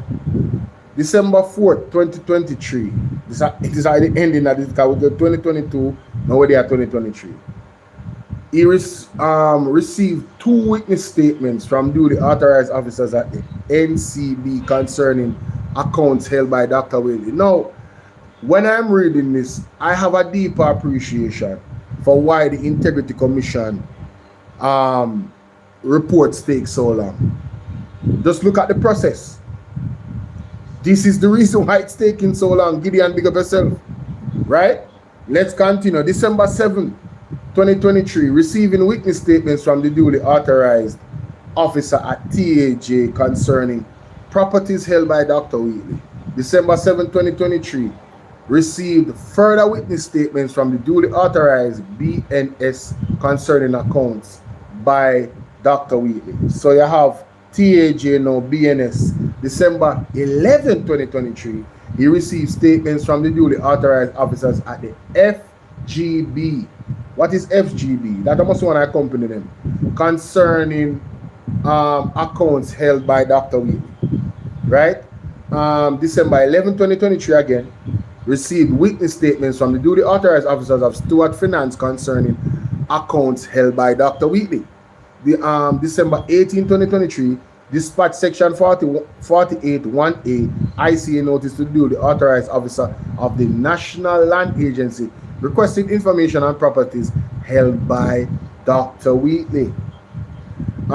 December 19, Dr. Wheatley attorney wrote to the DI via email indicating that they needed clarity on the matter, and requested a meeting with the DI. So now they want to meet with the DI. Okay, cool. That was December 19, 2023. December 20th, the DI provided further information via letter to Dr. Wheatley, attorney at law. December 28th, Dr. Wheatley, attorney at law, responded to the DI via email. January 4, 2024, the DI responded via letter to Dr. Wheatley, attorney at law, and proposed January 24th, 2024 as conveniently dated to meet. So January 5th, they received witness statements from duly authorized officer at the St. Catherine Municipal concerning Dr. Wheatley's tenure with that entity. January 10th, 2024, correspondence between the DI and Dr. Wheatley's attorney at law confirmed January 29 as a convenient date, ladies and gentlemen. So it went from January 24th, right, for them to meet on January 3rd. And then there was a correspondence with the lawyer on January 10th to say, listen, January 29th would be very convenient. Cool, man, busy. January 29th now, 2024. Meeting conducted with Dr. Wheatley and his attorney. Dr. Wheatley was also served with an illicit enrichment notice. Backside, see it now, Jamaica. See it now. See it now. See it now, Jamaica. So we get the date now. We get the date now, We are getting a nitty-gritty now. So on January 29, 2024, Dr. Wheatley was served with an illicit enrichment notice, in respect of which he was required to provide an explanation to the commission. So from January 29, 2024, it was the responsibility of Dr. Wheatley to say to Andrew owners, brethren, they are investigating me for illicit enrichment. Dr. Wheatley knew he was under investigation for illicit enrichment, and Dr. Wheatley ran in the 2025 election, ladies and gentlemen, more than a year after. So the question is, did Andrew Ones know this, or didn't he know this? And I think that is a fair question, because it's a question of leadership integrity. But we're going to move on. So we get the date now. Mark it down. January 29th, 2024, ladies and gentlemen. On January 30th, 2024, dispatch section 48(1)A ICA notice to be served on the duly authorized officer at Proven Group Limited. Remember Proven? Requested information on accounts held by Dr. Wheatley. February 5th, 2024, received witness statements from the duly authorized officer at Proven Limited in respect of accounts held by Dr. Wheatley. Email February 4th, 2024. Email assets, liabilities, and income scheduled to Dr. Wheatley. All right? I can't take no requests right now on my side. I can't take no requests. No requests from TikTok. You don't have to listen, because this is about the information. On February 29th, 2024, dispatch section 41(A)(1) ICA notice to the duly authorized officer of SOL Limited, SRL, requesting information on the ownership and particular Texaco gas station. Mark that down. Texaco gas station, February 29, 2024. March 4, 2024. Dispatch section 41A ICA notice to the duly authorized officer at Total Energies requesting information on ownership of particular gas station. Mark that down. March 4th, Total Energies gas station. Ownership. Want to know who own it? Two gas station that now. Let's continue. March 12, 2024, received an email from Dr. Wheatley requesting an extension to provide his written explanation. All right, so I'm supposed to come give them an explanation. I know him ask them March 12, 2024 for an extension. You see how the IC is accommodating to giving you the time you need to actually explain how you actually got your wealth. We just want to establish that and mark that down as significant, ladies and gentlemen. Let's continue. March 18, 2024, received witness statement from the duly authorized officer at Total Energies concerning the ownership of particular gas station. Total Energies, March 18th, they received it, witness statement, all right? March 18th again, they received the witness statement from duly authorized officer at the SOL Jamaica SRL concerning the ownership of the particular gas stations. So you then get the witness statement for the two gas stations on March 18, 2024. All right. April 23, 2024, sorry, received particular written explanation from Dr. Wheatley. So April 2023, Dr. Wheatley said, this is my explanation for the assets that I cannot explain. Mark it down, ladies and gentlemen. Sir G, big up yourself. See you. May 8, after April 23 now, May 28, 2024, received 4 witness statements from the duly authorized office of the National Lands Agency concerning properties owned by Dr. Wheatley. July 24, 2024, received 15 witness statements from the duly authorized office. Hold on. Yes, the duly authorized office of the National Lands Agency concerning properties owned by Dr. Wheatley. September 12, 2024.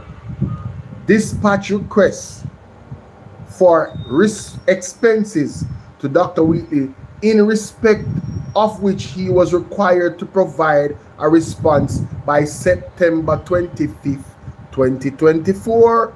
Let me read that again. September 12, 2024, dispatch request for expenses to Dr. Wheatley in respect of which he was required to provide a response by September 25th, 2024. So September 25th, 2024, he was supposed to say, listen, these are my expenses. October 4, 2024, dispatch section 48 ICA notice to the duly authorized officer of TAJ requesting information on the TAJ returns filed by Dr. Wheatley, that are tax returns filed by Dr. Wheatley. So they request that information from the TAJ, October 4, 2024. October 23, receive witness statements from the duly authorized office of the TAJ regarding the tax returns filed by Dr. Wheatley. October 24, 2024, receive partial written explanation from Dr. Wheatley. Partial. He didn't give them all of it. By law, he is required to give them all of it, ladies and gentlemen. By law, he didn't give them all of it. All right?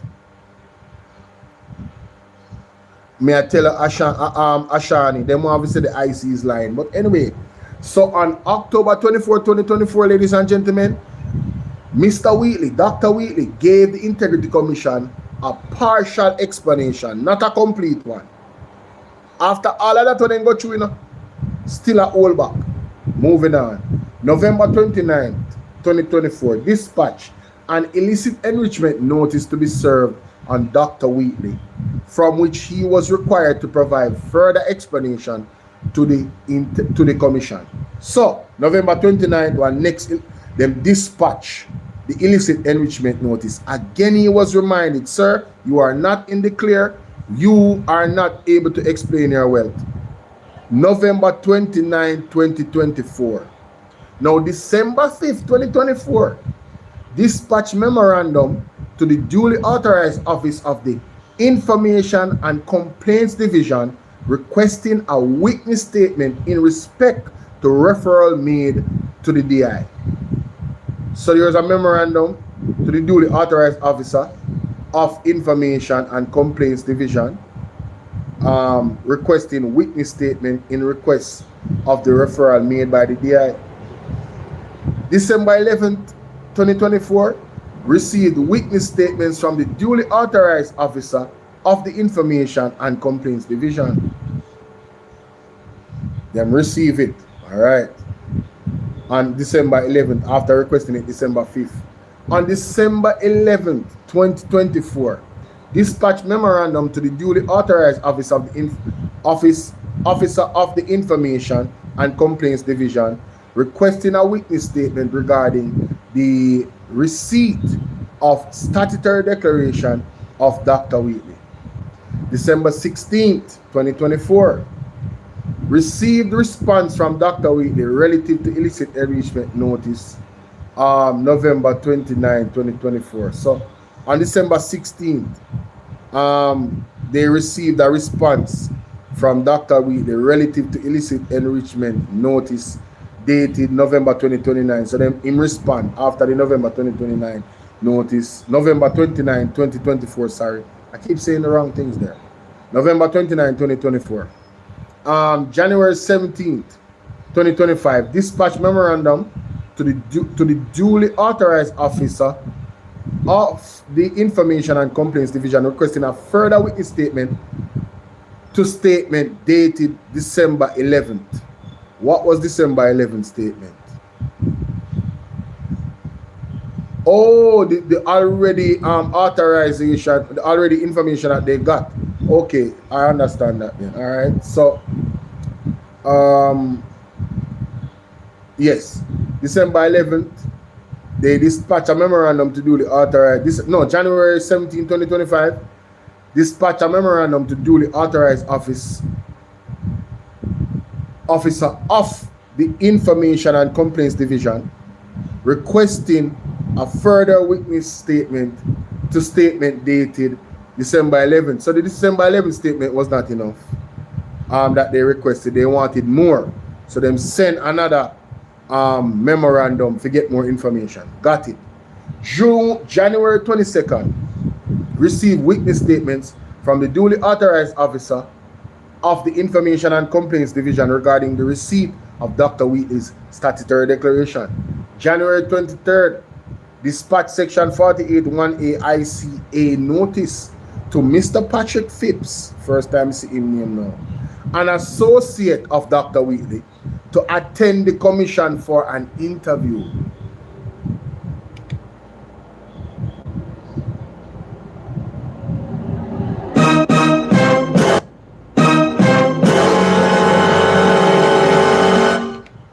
Mr. Patrick Phipps, welcome.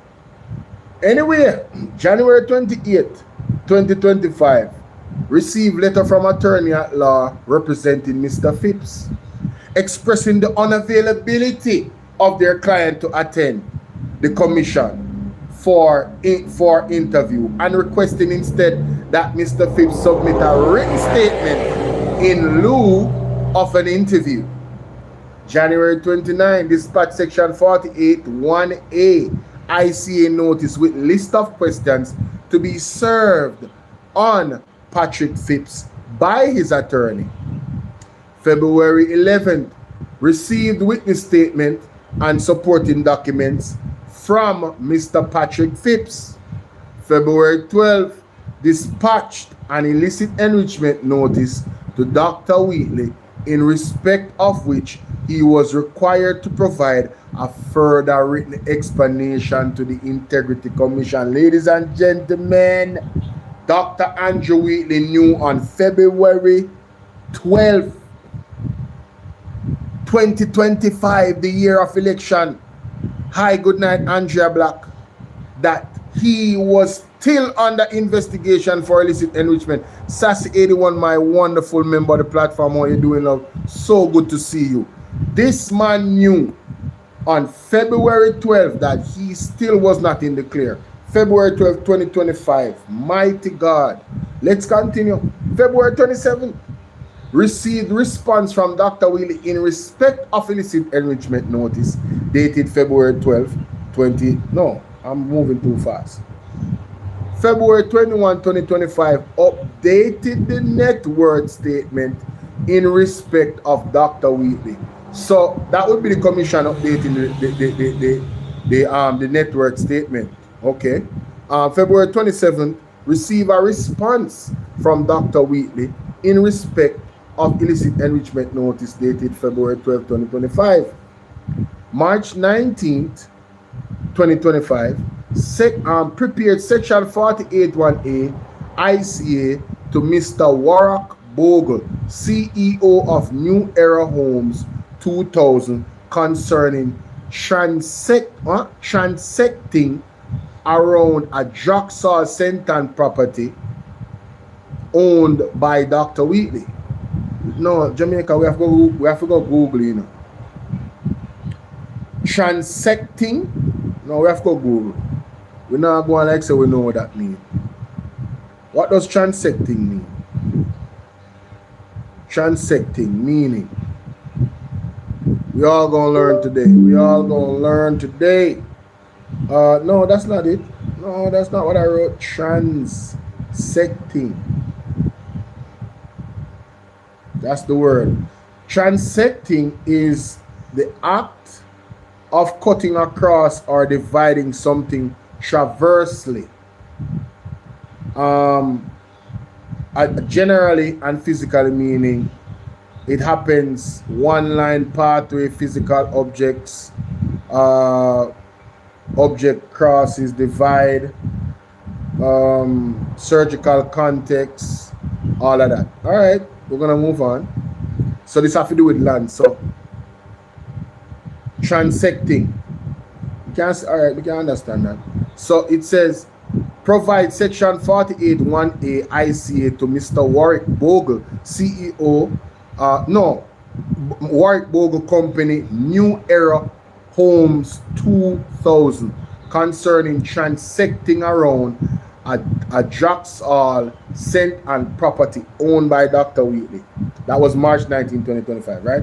March 24, 2025, prepared Section 481A ICA notice to be served on Dr. Ravi Varma Vasavasi. Mighty God. No, I'm not get paid enough for this. Vastavasi, concerning the sale of Western Medical Center. So there was a notice served on Dr. Ravi, we just call him Dr. Ravi, concerning the sale of Western Medical Center.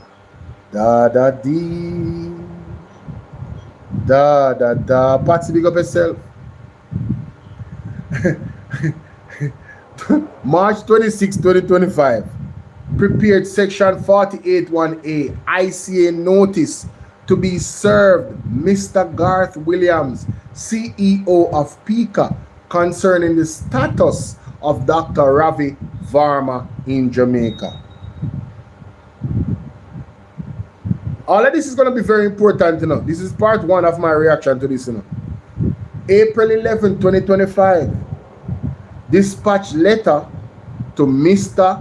Dabdo in response to Dr. Wheatley's written explanation dated February 27, 20. We now know that Mr. Dabdo is the lawyer of Mr. Wheatley, I believe, yes? So they dispatched a letter to him in response to Dr. Wheatley's written explanation on April 11, 2025. April 30th, Section 481A ICA notice served on the duly authorized officer at the TAJ seeking information on motor vehicles apparently sold by Dr. Wheatley. May 2nd, 2025, Jamaica. I just want you to know that we have not reached September 3rd, 2025. Dr. Wheatley knew he was under investigation. All this time, May 2nd, 2025, Section 48(1)A ICA notice served on the duly authorized officer at the BNS requested information on bank accounts held by Dr. Wheatley. May 19, 2025, received from Mr. Dabdo a response to our letter dispatched on April 11, 2025. Mr. Garrett Williams submitted a witness statement in response. This was May 19, 2025. Mr. Garrett Williams submitted a response statement in response to the Section 48(1)A notice served on him requesting information regarding Dr. Ravi Varma. June 9, 2025, served a Section 48 notice on Dr. Wheatley, appended to the notice with the updated version of the source and application of funds analysis, copies of bank statements, and the calculation of total bank deposits. A copy of the said notice was sent to Mr. Dabdo, that's his lawyer, along with a flash drive containing bank statements and calculation of total, bank accounts. June 10, 2025. Dispatch letter to Mr. Dabdo in response to his letter dated May 19, 2025. June 11th, 2025. Mr. Dabdo responded via electronic email to our June 10th, 2025 letter. June 16, 2025. Electronic email communication between the DI and Mr. Dabdo resulted in a meeting being scheduled for July 7th. June 19, 2025, received a witness statement from the duly authorized officer at the TAJ. July 7, 2025, meeting with meeting held with Dr. Wheatley and his representatives, attorney at law Mr. Dabdo, accountant Kenneth Rowe, and Kenneth Rowe? Okay. The DI and the investigation team. July 7th, updated source and application analysis to reflect discourse in the meeting. July 7, 2025, same way. Letter dispatched via email to Mr. Dabdo. Appended to the letter was the updated version of the source and application of funds analysis. Damn, they worked fast on July 7th. Hey, good job, IC. Moving on. July 8th, the physical copies of the letter along with the updated version of the source and application of funds analysis was sent to Mr. Dabdo. So they sent an electrical email, and then they sent the physical copies on July 8th. Boy, they might work fast. July 9, 2025, Mr. Dabdo response. He might work fast too to our July 7th letter. July 14, Mr. Dabdo responds to our July 7th letter, providing additional information. July 18, 2025, Mr. Dabdo responds to our July 7th letter, providing additional information. August 7, 2025.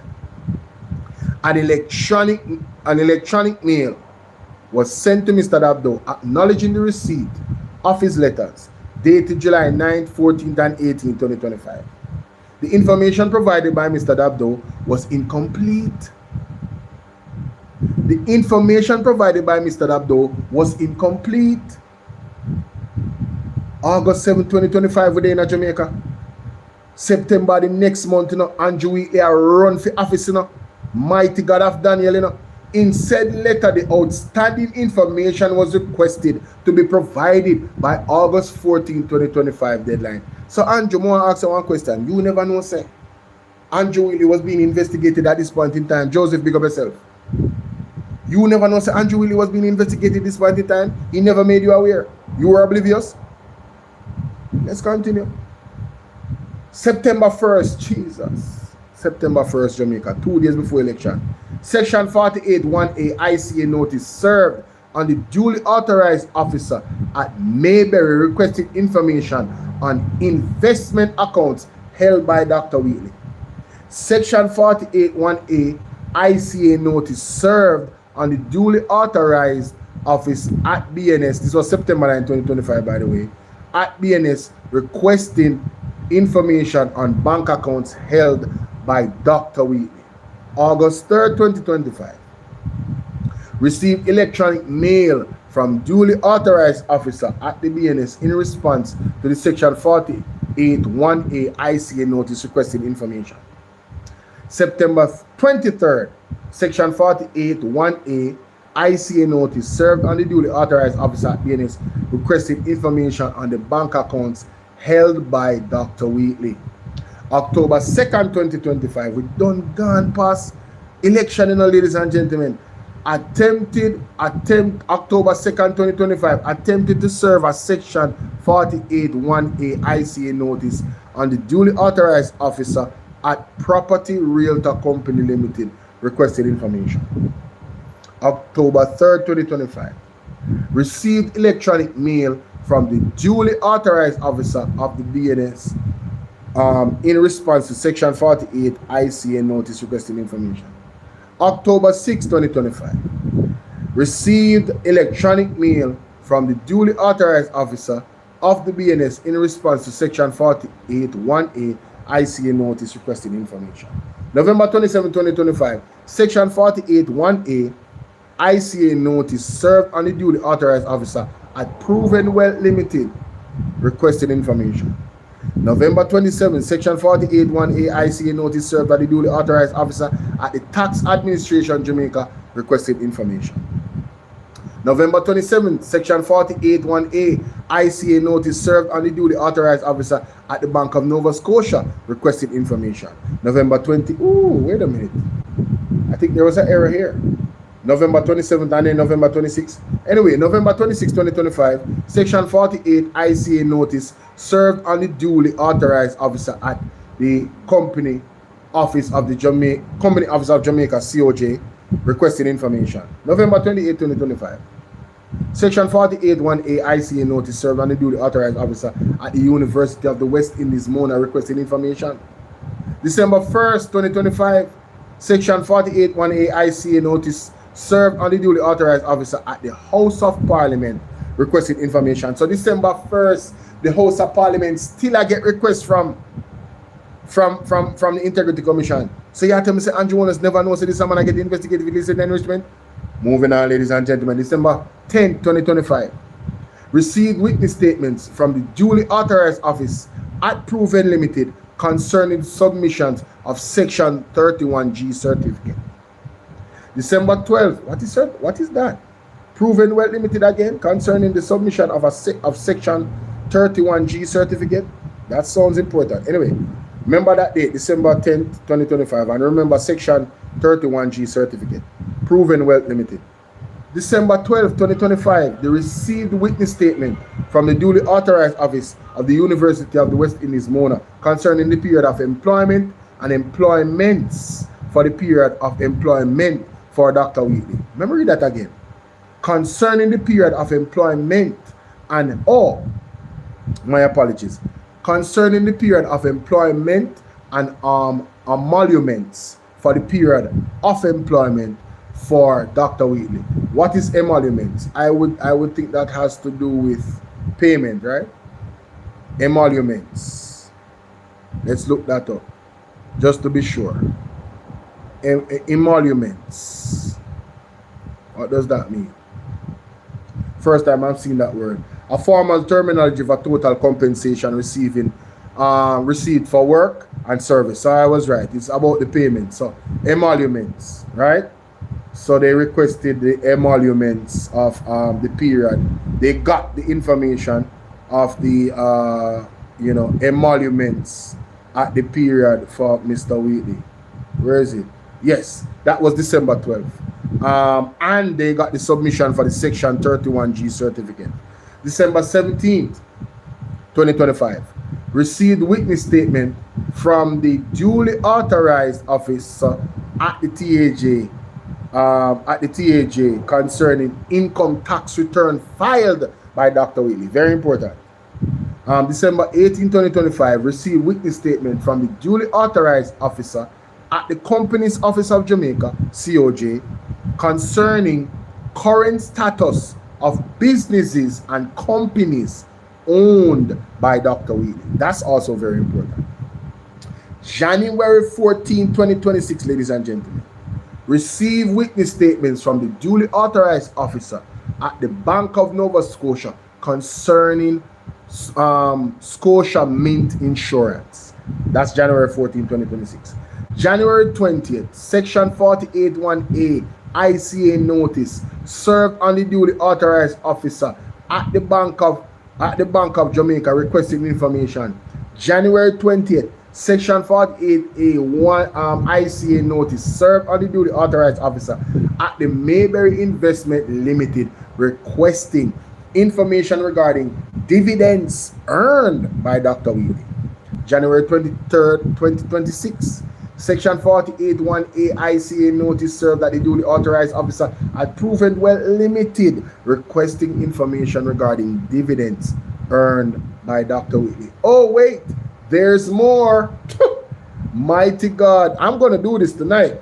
January 23rd, January 23rd, 2026. Section 48(1)A ICA notice served at the duly authorized officer at the House of Representatives requesting information. January 23rd, email received from the duly authorized officer of the Bank of Jamaica requesting an extension of deadline for the submission of the written statement.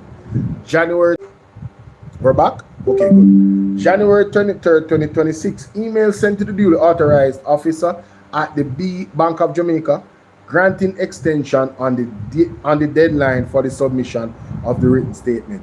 January 26, 2026, met with the duly authorized officer at the Tax Administration of Jamaica to discuss the filing of incomes tax returns by Dr. Wheatley. January 29, 2026, received exhibits from the duly authorized officer at the Bank of Nova Scotia concerning Nova Scotia Mint Insurance. January 30, 2026, dispatch section 48(1)A ICA notice with list of questions to be served on Mr. Miguel Smith Jr. Welcome to the show. January 30th, 2026, dispatch section 48(1)A ICA notice with the list of questions to be served on Mr. Oh, that's a double take in the report. Okay. February 5th, 2026, received statement and copies on section 31G certificates from the duly authorized officer at the TAJ. February 9, 2026, received letter from the duly authorized officer at the law office of Charlene S. Crawford regarding written statement from Miguel Smith Sr. February 9, 2026, received further witness statement from the duly authorized officer at Proven Well Limited. February 9, 2026, email sent to Mr. Miguel Smith Jr. granting extension of deadline to February 11, 2026. So you have Mr. Miguel Smith Jr. and you have Miguel Smith Sr. There's a differentiation. February 9, 2026, met with duly authorized officer from the Bank of Nova Scotia to discuss a list of questions and exhibits to a statement submitted by the duly authorized officer. So you're going to question, oh, that's interesting. Moving on, February 10th, 2026, Section 48(1)A ICA notice served on the duly authorized office at Superlative Auto Limited, requested information regarding motor vehicle purchased or motor vehicles purchased by Dr. Wheatley. February 10th, 2026, Section 48(1)A ICA notice served on the duly authorized officer at Toyota Jamaica Limited, requesting information regarding motor vehicle or vehicles purchased by Dr. Wheatley. February 10th, again, attempted to serve Section 48 ICA notice on the duly authorized officer at Keys Motor Limited, requesting information regarding motor vehicles or vehicle purchased by Dr. Wheatley. February 10th, again, and then when I work February 10th, witness statement obtained by Mr. Omar Ricketts concerning a motor vehicle purchase from Dr. Wheatley. February 11, 2026, finally, one next day. Letter dispatched to the duly authorized office officer at the law office of Charlene S. Crawford in response to a letter received on February 9th, 2026. February 11th, letter dispatched to the duly authorized officer at the TAJ, right, outlining actions from the meeting held on February 26, 2026, and formally referring the matter for review and any action deemed appropriate. February 12, 2026, received the written statements from the duly authorized officer at the Bank of Jamaica. February 13, 2026, received letter from the duly authorized officer at Beecher Bravo, Hanson Associates, requesting further extension of deadline for submission of a statement by Mr. Miguel Smith Jr. February 13th again, 2026, Section 48(1)A ICA notice served as the duly authorized officer at Stewart's Auto Limited, requested information concerning the motor vehicle purchased by Dr. Wheatley. February 13, 2026, attempted to serve summons on the duly authorized officer of Key Motors Limited regarding motor vehicles purchased by Dr. Wheatley. February 6, 2026, letter received from the duly authorized officer at Stewart's Auto Sales requesting an extension of deadline for the submission of the written statement. February 17, 2026, letter dispatched to the duly authorized officer at Beecher Bravo Hanson and Associate granted further extension of deadline for the submission of a statement by Mr. Miguel Smith Jr. Why did I get so much extension? Moving on. February 17, 2026, letter dispatched to the duly authorized officer Stewart Auto Sales granting extensions of deadline for the submission of written statement. February 19, 2026, received witness statement from the duly authorized officer at the law office of Charlene S. Crawford, submitted on behalf of Mr. Miguel Smith Sr. February 20, 2026, received witness statements from the duly authorized officer at Mayberry Investment Limited regarding dividends paid by Dr. Wheatley. February 23, 2026, visited the House of Parliament to follow up on information requested from the duly authorized officers. Visited the House of Parliament? Interesting. February 2024, visited the... Hold on. Oh, I'm almost done. Thank you, Lord. I knew it. February 24th, visited the House of Parliament to following up on the information requested from the duly authorized officer. February 26, 2026. Section 48. Wait a minute. Oh, yeah. So, February 26, 2020, Section 48(1)A ICA notice served on the duly authorized officer at the Bank of Nova Scotia, requested information concerning the motor vehicle loans and notices of lien. February 26, 2026, received witness statement from the duly authorized officer at the Stewart's Auto Sales concerning the motor vehicle purchased by Dr. Wheatley. February 27, 2026, received witness statement from the duly authorized officer at Beecher Bravo Hanson Associates, submitted on behalf of Mr. Miguel Smith Jr. Finally. February 27, 2026, Section 48(1)A ICA notice served on Mr. Renix Callahan regarding motor vehicle purchases from Dr. Wheatley. February 27, 2026, obtained witness statements from Mr. Anthony Peart concerning a motor vehicle purchase from Dr. Wheatley. February 27, 2026, obtained witness statement attempted to serve summons on the duly authorized officer of Key Motor Limited regarding motor vehicles purchased by Dr. Wheatley. So they attempted to serve Key Motor Limited. Very interesting. March 2nd, 2026, attempted to serve summons on duly authorized officer of Key Motors again regarding motor vehicle purchased by Dr. Wheatley. I want with Key Motors Limited. This is not safe. Anyway, moving on. March 6, 2026. Receive witness statement from the duly authorized officer of Mayberry Investments Limited regarding systems checks done in response to notice served on January 20, 2026. March 9th, 2026. Received the written statements and supporting documents requested from duly authorized officer at Superlative Auto Limited. That's a funny name. Regarding motor vehicle purchased by Dr. Wheatley. March 16, 2026. Received the written statements from the duly authorized officer at Toyota Jamaica regarding motor vehicle purchases by Dr. Wheatley. March 17, 2026. Received the written statement and supporting documents requested by Mr. Renix Callahan. March 18th. Received Section 31G certificate from the duly authorized officer at the Information and Complaints Division.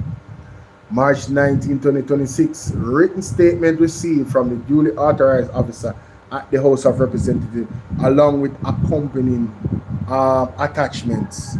March 20th, 2026. Further witness statement received from the duly authorized officer at the Houses of Parliament along with accompanying attachments. Ladies and gentlemen, that is the process of the investigation, and it took me an hour. Like and share the video, ladies and gentlemen. Like and share the video. I hope you guys appreciated this. Now, from the onset, let me say this. The IC has been very patient. I don't know how they are going to go in court. I don't know what the argument. Let me drink some water. I was reading for an hour. Mighty God.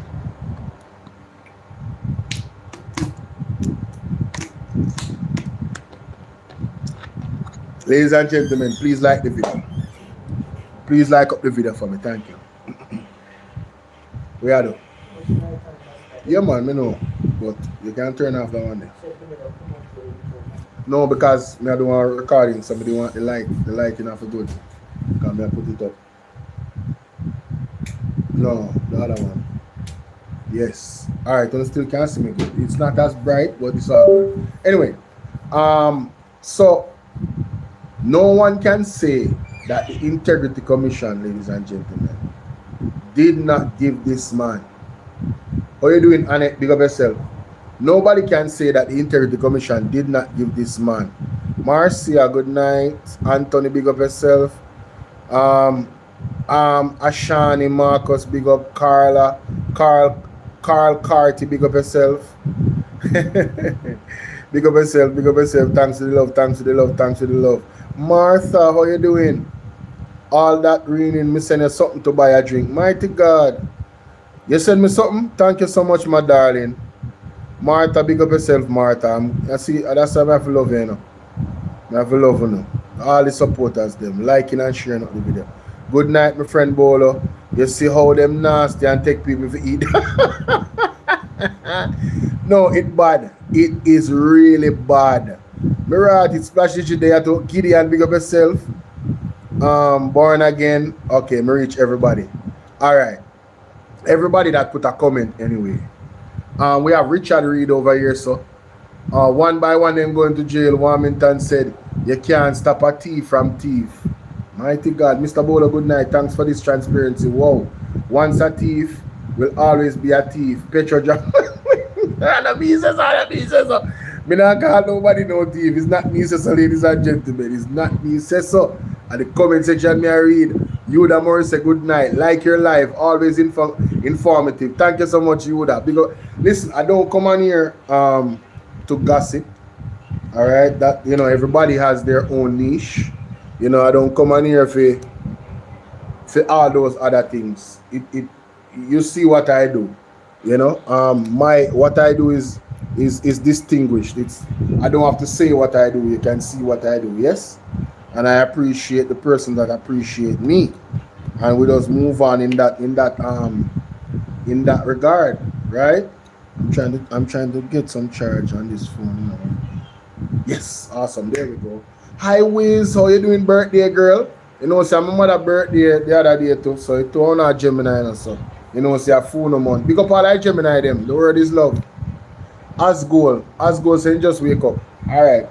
So me get everybody. So now, ladies and gentlemen, the elephant in the room is this after going through the procedure.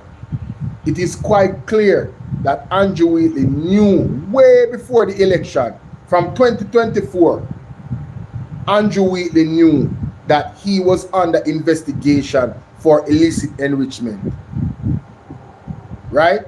And upon the lawyer giving the Integrity Commission information, right? Them still couldn't, it never add up. So how can Andrew Wheatley say this in a parliament? I have to play this. This is ridiculous. You can't get so much opportunity to explain yourself and then come in a parliament and say this. There's just no way. You got to be smoking something, fam. You understand? Oh, by the way, did you guys know that there was a ship in our yesterday? A small warship? Yeah, man. What can go so?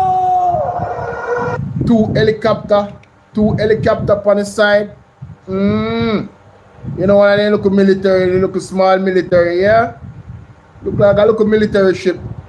Yeah. Don't send and they don't watch it. Yes, just to keep you guys, because some people now ask about him. I say, what? I don't see nothing like that. Well, there it is. Anyway, can you imagine that this man went to parliament, ladies and gentlemen, and said this after all of what we just read? This is why we can't trust them people. Listen to this. Imagine being able to build. All right. Skip the advertisement. Mighty God.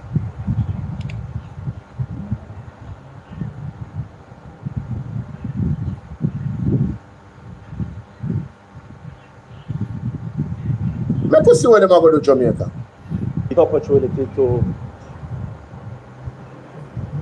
Let me just use this opportunity to indicate to colleagues here that I have every intention of protecting my reputation. It is a matter that somewhere or the other can affect all of us as members in this house. Hey, who man is this? Oh, man is this? It is not a matter that can affect every member in the house. The devil is a liar. The devil is a liar. Whoa. Battery are dead. 2%? I want to go away, so. Damn. I didn't even realize that. 2%? Don't plug in the next one. I don't want no problem. Battery are dead. Jamaica, when you hear this, man? It's a matter that some point or the other can affect anyone in the parliament. No, that is not true. If they can explain their wealth to the Integrity Commission, they won't be in these problems. Company are look.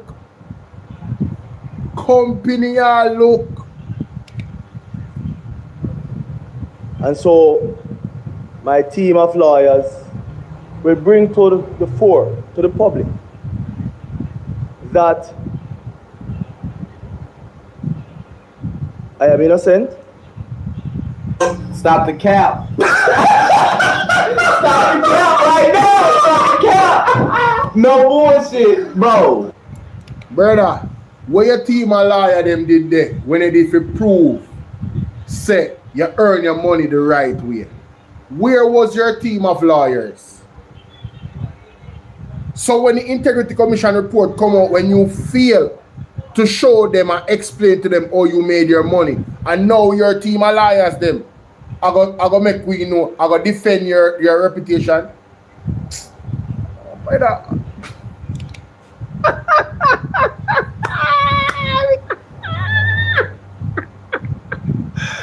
That is funny, honey.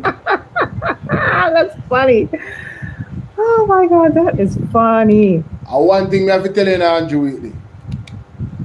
All of them. It don't matter if you Diddy or whoever you is. TG Jakes, any of them. All lies will be exposed. That's all. And anyone who takes that the wrong way, know why they take it the wrong way. The truth is the light.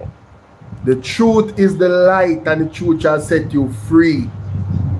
And what you gave the Integrity Commission is what you gave the Integrity Commission. And based off what you gave them, several times over, that is the bottom line. So you talking about you going to court to do what? To do what? Delay the process? Whatever you want to do, you have to do, because it's your right, to go to the court, But here we're going. You have to go left with Parliament. That's at the bottom line. You got to go. Fix up yourself and forward, my general. That the conclusions are inaccurate. The conclusions are inaccurate. Now, Jamaica, let me ask you something. Everything are maths, I'm more big up things, because everything are maths. And that's a fact. One of them always says, everything is a maths problem. The virgin where they lose him son, that twin there. Everything is a maths problem. Big up twins have twins. 2 lakhs, curly lakhs, big up yourself. Virgin, your maths problem off by $164 million. How is the Integrity Commission inaccurate when you explain your wealth to them? How is the findings of the Integrity Commission gonna be inaccurate when you explain your wealth to them? Somebody make that make sense to me now. Only just make that make sense to me, because maybe something is wrong with me. Something was wrong with me. Everything is a maths problem. All you have to do, I put the thing in front of the table where add up, say, all right, me earn my money right, so the money come from there, so me did invest this, me get back this return, whatever the case might be. You cannot explain $164 million. As a matter of fact, I was listening to Mr. Will Rattigan, if I'm not mistaken. He said something about his slight disappointment in the Integrity Commission still, because Andrew Wheatley declared properties overseas, and and the Integrity Commission didn't know anything about it. That's a whole lot of money for you to tell us that the report was inaccurate. So what you're telling us, the Integrity Commission don't know how to do maths all of a sudden? The entire team that is trained for this, that is qualified for this, they don't know how to do basic math. You know what I love about what the PNP did, ladies and gentlemen, in the press conference? They let you know that the standard which the Integrity Commission uses to calculate illicit enrichment is an international standard. Yes, it is recognized internationally. So even if Andrew Wheatley was to go to the Privy Council, which he have the money to do, it's an international standard, sir. On the back of the class. All right? But, hey, go ahead. Waste your money with the lawyers. Lawyers. Go waste your money. And that we have a responsibility to encourage anyone from any humble beginning or otherwise who wish to serve his or her country, not to be afraid because of persons who want to defame them. All right, so then stop it, because I'll be a nonsense in my thought now. Sir, if I was living, if I came from where you came from and I saw what happened to you, it would not deter me. I would learn from your mistakes. I would make sure that if I have ambitions to become a member of parliament or serve my country, I would make sure that I know the process of how to explain my wealth accurately.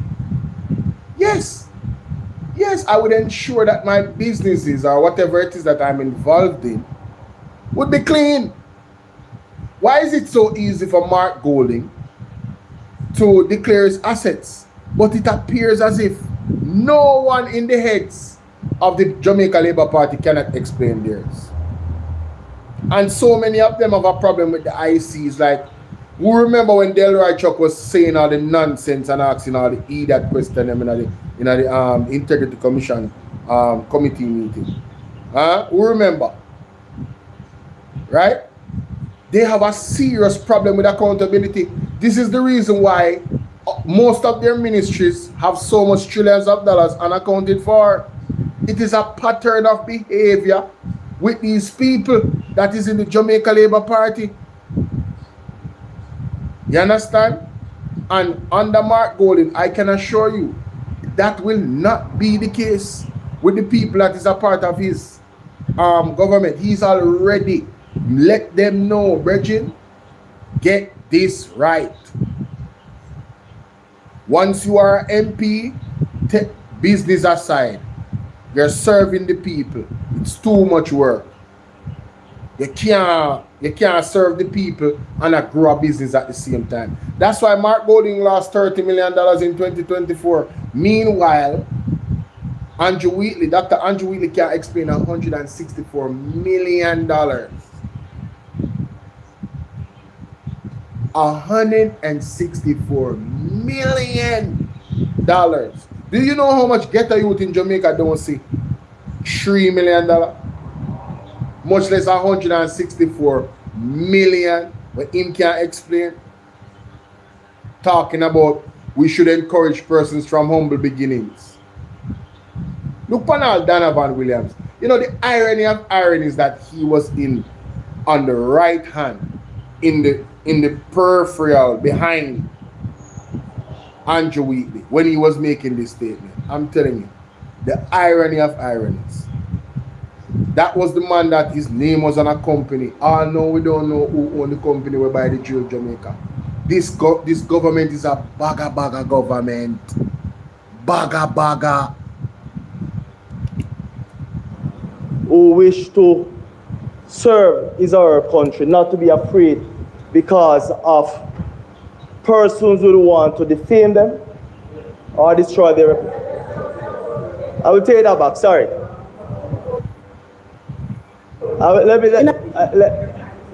In addition to which, your time is up, so close. Yo, I ain't never seen. Me and them have a meeting up at Belmont Road earlier tonight, ladies and gentlemen. I wonder what the topic is. Da-da-dee. Da-da-da. Yo, it's sad though, you know?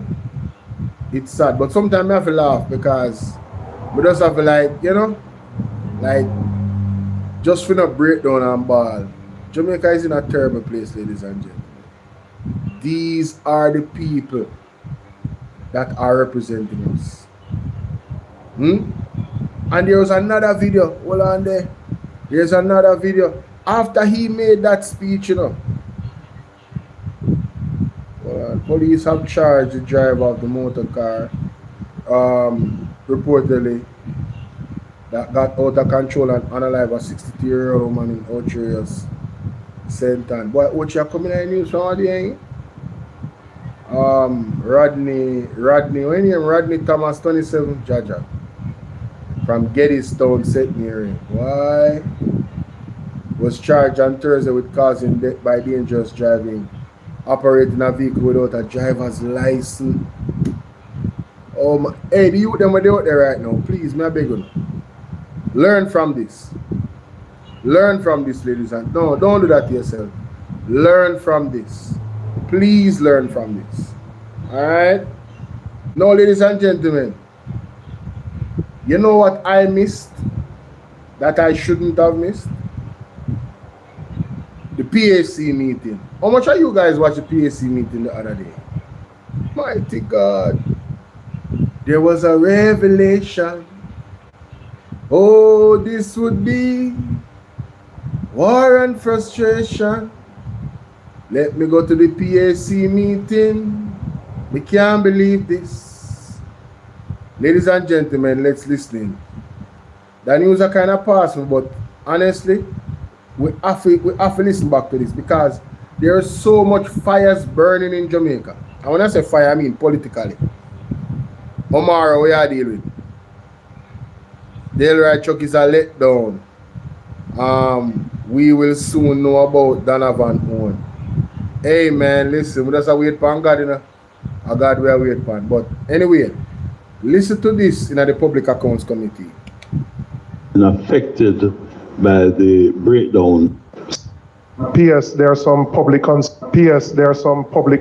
about the state of the Kingston Public Hospital and the non-functioning of an AC unit, which, from what I've seen in the media, has caused surgeries to be put off. Could you give us an update as to where things are at and when you expect things to return to normal? Thank you, Chairman. Why this more serious than what we think? Alright, so this more serious than what we think. So, but definitely, I wasn't even sharing the, oh my God, I wasn't even sharing the screen. My bad, y'all. Y'all should have told me. I wasn't sharing the screen. My bad, ladies and gentlemen. Alright, so let's listen to this real quick, alright? P.S. There are some public concerns about the state of the Kingston Public Hospital and the non-functioning of an AC unit, which, from what I've seen in the media, has caused surgeries to be put off. Could you give us an update as to where things are at and when you expect things to return to normal? Guys, like up alive, Thank you, Chairman. Like up alive. As things stand today, 2 of the 4 main operating theaters at the Kingston Public Hospitals have been affected by the breakdown of this air conditioning unit. Like up the line. Come on, get the likes up, get the likes up, get the likes up, get the likes up. Satisfactorily, but in order to put the theaters back in service, the other 2, they require 2 HEPA filters that have to be sourced, manufactured and sourced overseas. The order has to be manufactured. And yes, and sourced from overseas. They can't be sourced here in Jamaica. So we have ordered them and we are expecting them to be air freighted into Jamaica. We have a commitment to get them into. Sorry, yes, go ahead. We have a commitment to get these HEPA filters in by mid next week. After they are installed, then the theaters have to be cleaned, they have to be sanitized. But as it is now, surgeries are going on at the KPH. Elective surgeries have been scaled down, but emergency surgeries are going on. Another area that was affected was accident and emergency. That requires expensive repairs, but what has been done in the meanwhile, they're putting some cassette units and some split units. So those are working and everything should be okay from the accident and emergency standpoint. So you would anticipate what, in another 2 to 3 weeks, having got the parts here, you should have the ACs, and would this represent a permanent solution or this is more a patchwork? For now, is a little bit more than a patchwork, but what we are doing, we're in procurement now for a new system, air conditioning system for those areas. Because the system is old, it's very old, and it's in need of replacement. So while we're doing that, we're in procurement, in the middle of procurement now to get a new system to outfit those areas of the hospital. P.S. There are some public concerns about the state of the Kingston Public Hospital. Sorry, you too loud? Oh, so. If you do what? Oh, yes. Yeah, I'm going to talk about that. Thanks for reminding me. Send me the timestamp. That's something I should have talked about. Yeah, that's something I should have talked about. Look how God working, man. Anyway, big up Andre for that. Inherent in the Westminster model is a principle of honor, decency, accountability, and transparency. And a public servant who is so contemptuous, I dare suggest should do the honorable thing and resign immediately from that post, or should be removed from that post by the authorities that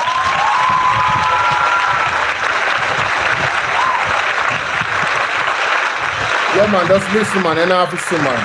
But they put my other channel where they can see. Just listen. And I will be posting the video. What is going on here? Why stop? Have been duly constituted to do so. Anything short of that is a slap in the face of the Parliament of Jamaica, of the work of the Auditor General, and the people of Jamaica who are paying them hard-earned taxes.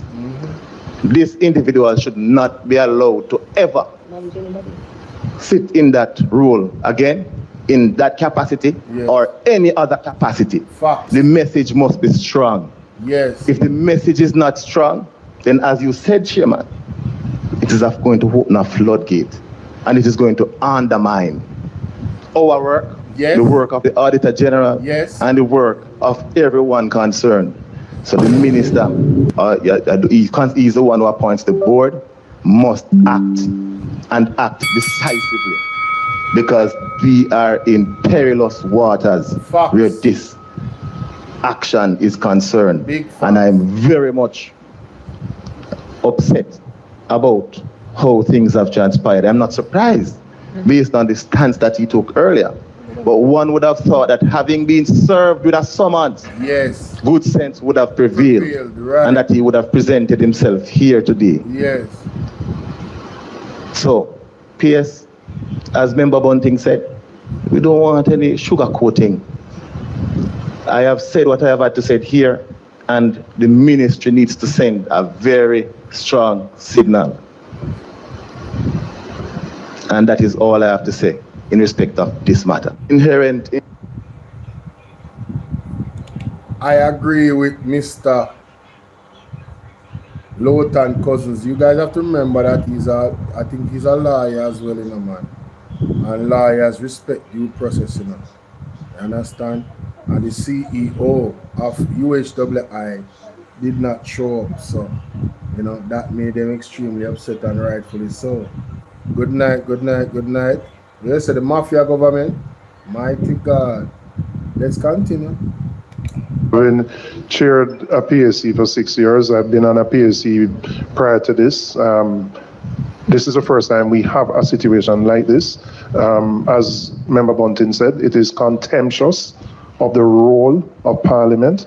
The role of Parliament is to hold the executive accountable. And when you look at the issues that arose from this report, the damning indictment on the management of the hospital for the CEO, who is the substantive CEO. He's the substantive CEO, earning a salary, being paid by the public purse. And to have that level of disregard, to refuse an invitation issued, didn't come, summons issued, don't come, like on a nothing. Like we just sit down here as people who now have nothing to do, and we don't have a responsibility to ensure that there's good governance and accountability. It's wrong, and I reiterate what my colleagues have said, that a signal must be sent, because it means that the next time we have a PAC and some public official don't feel like him want to come answer, you may say, all right, me just pay the $200 and go on, and everything good. Can't work, sir. Cannot work, sir. Cannot work, sir. I mean,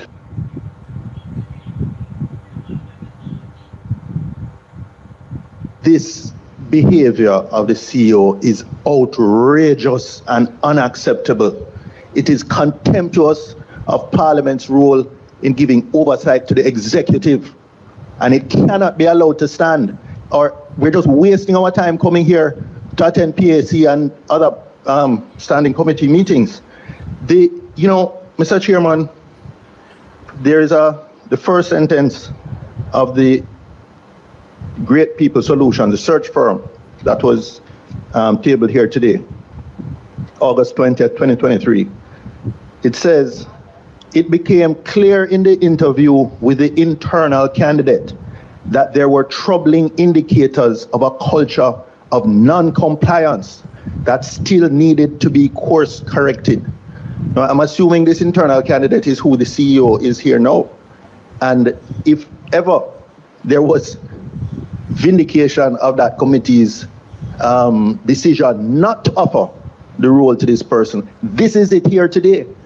This is absolutely vulgar. This person feels they can operate with impunity, clearly protected by the administration if they do nothing. Of course. The litany of mismanagement that we have read in the Auditor General's report.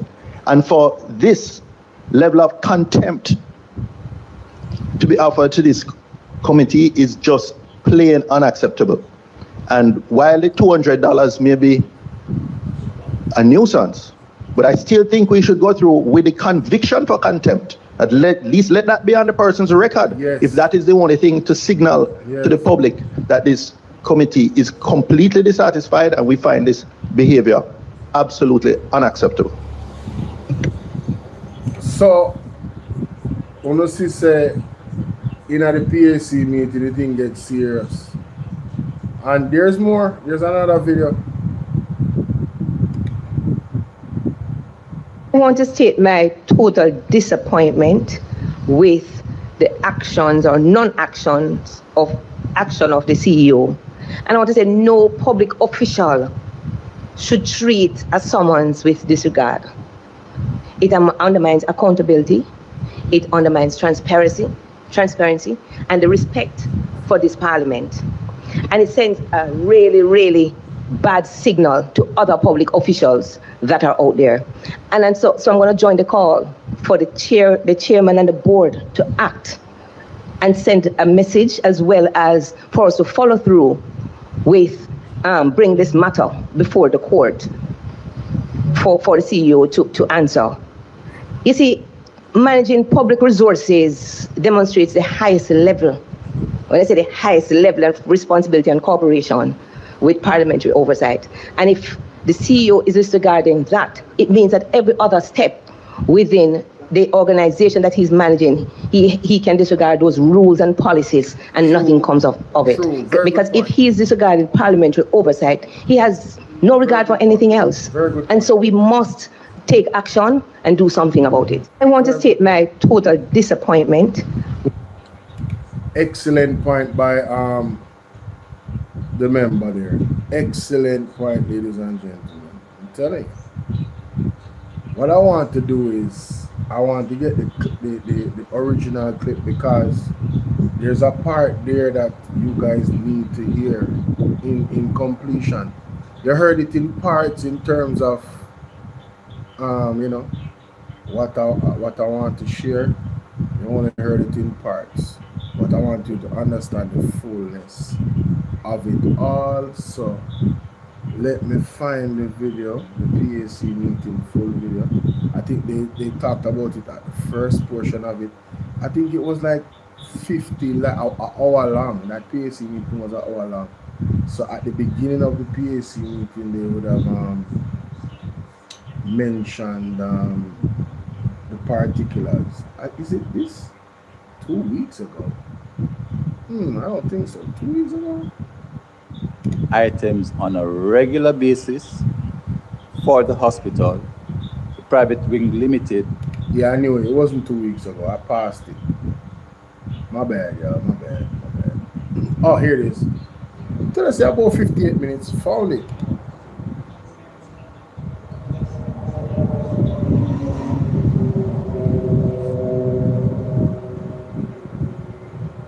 Acting CEO of the University Hospital was asked to conduct the necessary research to ascertain whether there were reports that were submitted to the board by its Human Resource and Customer Service Committee other than the report mentioned in the board meeting minutes of July 19th, 2023.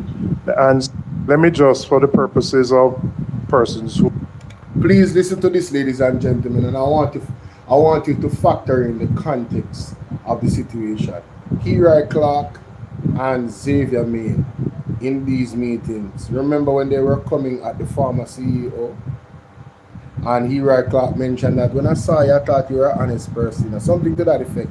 But, you know, you just, all of that erased to suggest that the man was dishonest. You guys remember that, correct?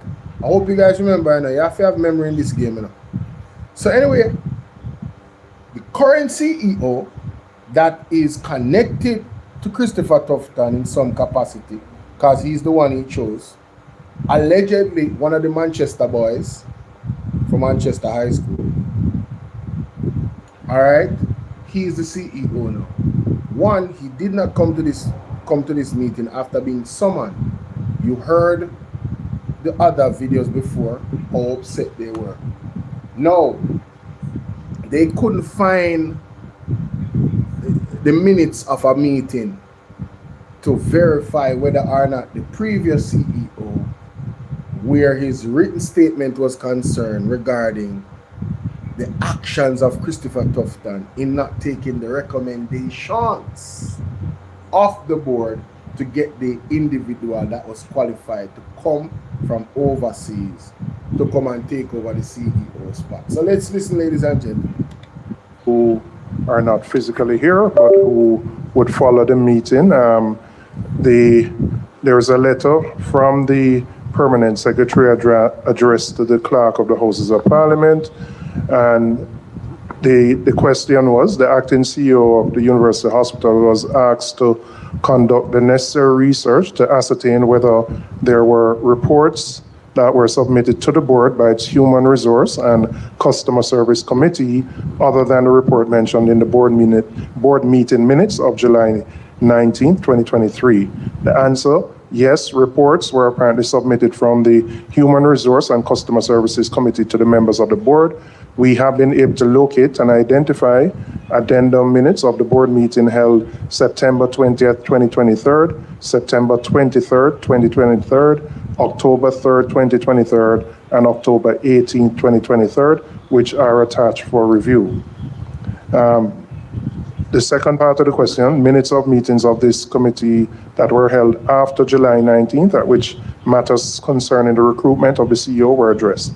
Answer, the minutes of the Human Resource and Customer Service Subcommittee are attached for your review. These minutes contain the discussion surrounding the matters related to the recruitment of the CEO. So we have before us a number of documents related to the recruitment of the CEO. And we also had a submission from the former chairman of the committee, Mr. Chai Chung, which provided supporting documentation in relation to the recruitment of the CEO. There's a report from an entity, Great People Solutions, who were engaged by the board to identify, do the initial screening and recruitment for the CEO. There is also a copy of an email from the board requesting that members confirm and approve the process. And this seemed to have been done by round robin because there are copies from board members who indicated their support for the process to go ahead. So members, we have before us in detail the discussions that took place related to the recruitment of a CEO for the hospital. I mentioned at the last minute meeting that I was surprised that we could only find 2 paragraphs, and I knew there had to be more, and those minutes have been provided for us. So I don't know if members have any questions or... So ladies and gentlemen, Mr. Chai Chung has been vilified. Mr. Chai Chung has proven his statement that he stood on to be 100% accurate. Shame on Hero Clark and Xavier Main and Christopher Tufton that they were defending and trying to divert blame to Chai Chung. Yes, isn't God good? The truth will always set you free, ladies and gentlemen. Let me know what you think in the comment section, man. This one is not a long reaction. I'm posting this. Like, share, and subscribe. You heard? Mommy, Mom, what is the timestamp? This something where I tell me about a while ago, man. I need to go react to that, you know. About Andrew Wheatley, you know. Yes. Tonight? Yeah, give me the timestamp.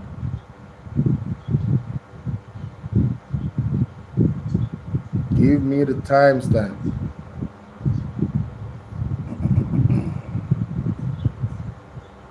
Because of you. Na, na, na, na.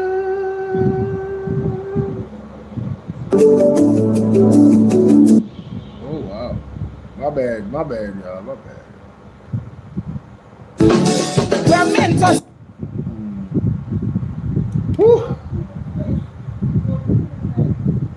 219?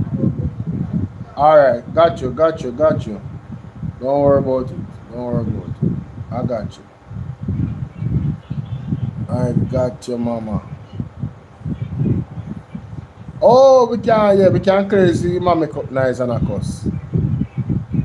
Yeah, man. I go directly for Andrew Wheatley right now. Me not tell no lie, him me come out. Because I remember when him in a parliament, you know.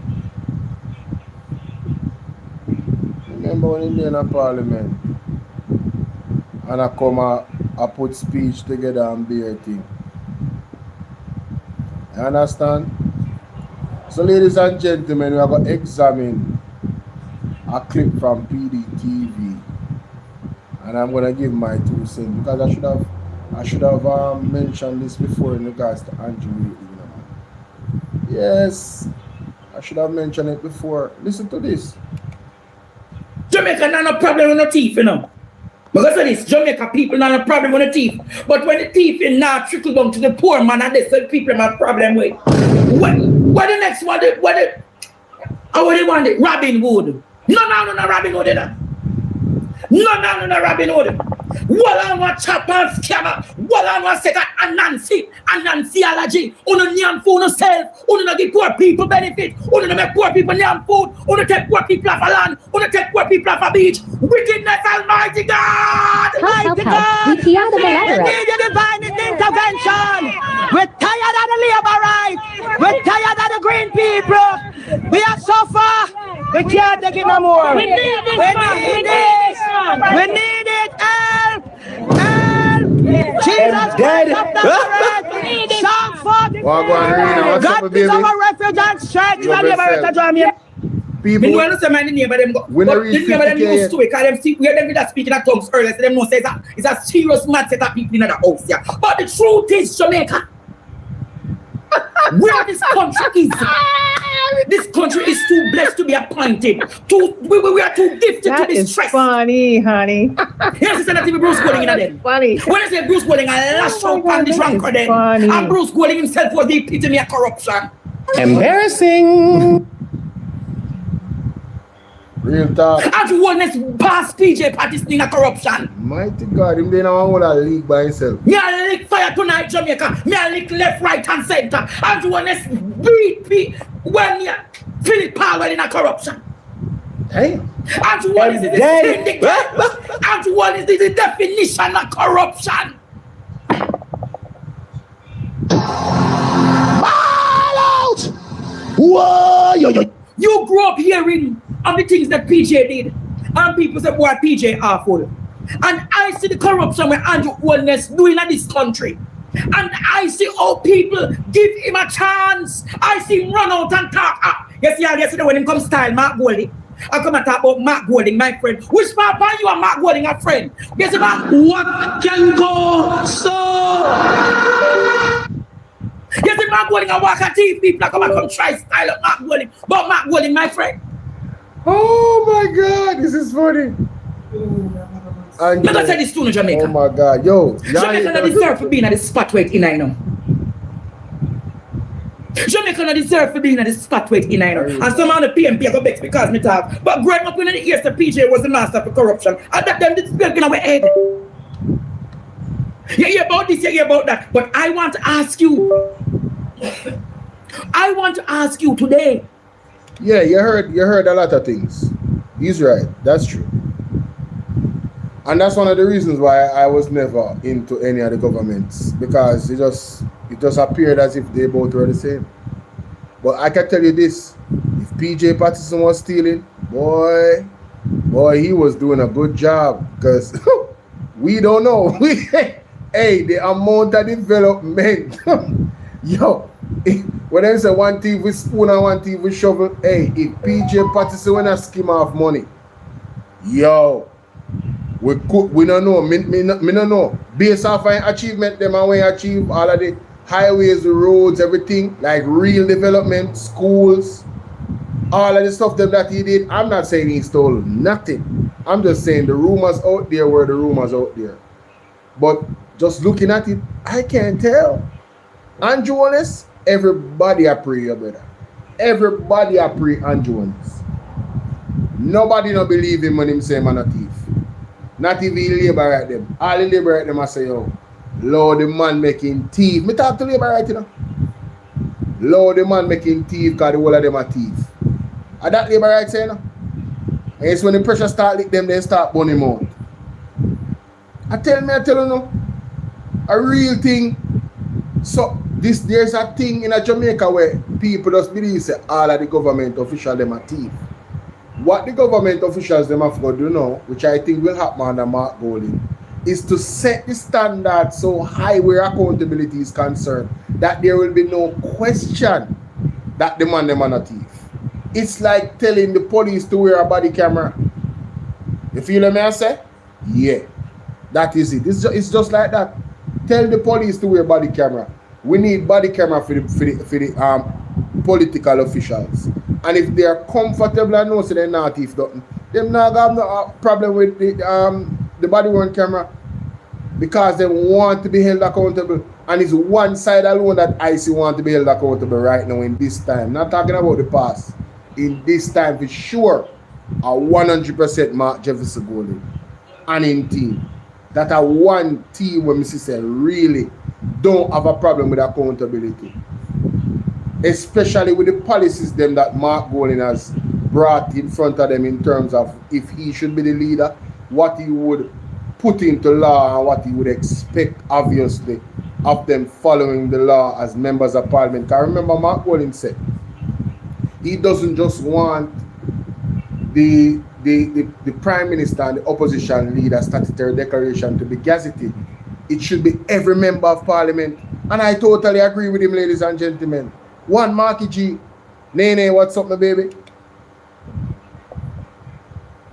Comparing up the allegations that were brought to PJ versus what Wholeness has gone through. Only still have Wholeness as prime minister of the land. They can't go a river Ganges, go walk along himself with the Indian spirit and the Indian order them. Or they can walk and go in there and walk with the spirit and the dead and come over here, come do where I come to against you. But I can't fool who up on the spiritual guy. The man of the country and the necromancer. Bye! Andre ain't telling no lies, ladies and gentlemen. No lies have been told. Jamaica need help. Shift the parliament. No lies. Shift the election. No lies. Shift everything. Remove them out there. The man have the country under one serious order. I think if the spiritual people them not realize where they go on. Oh, I'm not going to spiritualize. Who can see Jamaica? The man, I was in the presence of some powerful people recently, and they said Andrew is Jamaica's modern day Pharaoh. Andrew is Jamaica's modern day Pharaoh. Who is going to be the Moses to go into that land and rescue the people them? God Almighty don't have Jamaica ready for rescue, you know. God Almighty don't have him plan already, man. The plan done set in motion, Andrew. You understand? If you follow the men and women of God, you understand? The plan done set in motion already. Andrew Wallace step on his last lap. In final blurt not lap as leader of this country. Him and his cronies them. You remember good? But Jack the Israelites, are you ready to be rescued? No fan are ready for rescue. No fan wants to stay in the dongo and the corruption. No fan want the pan brogad. And I'm going to say to you, what has brogad done for you? What has brogad? Let me say this to you.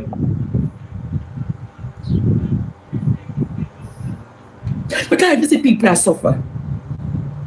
Because if you hide, I give people things.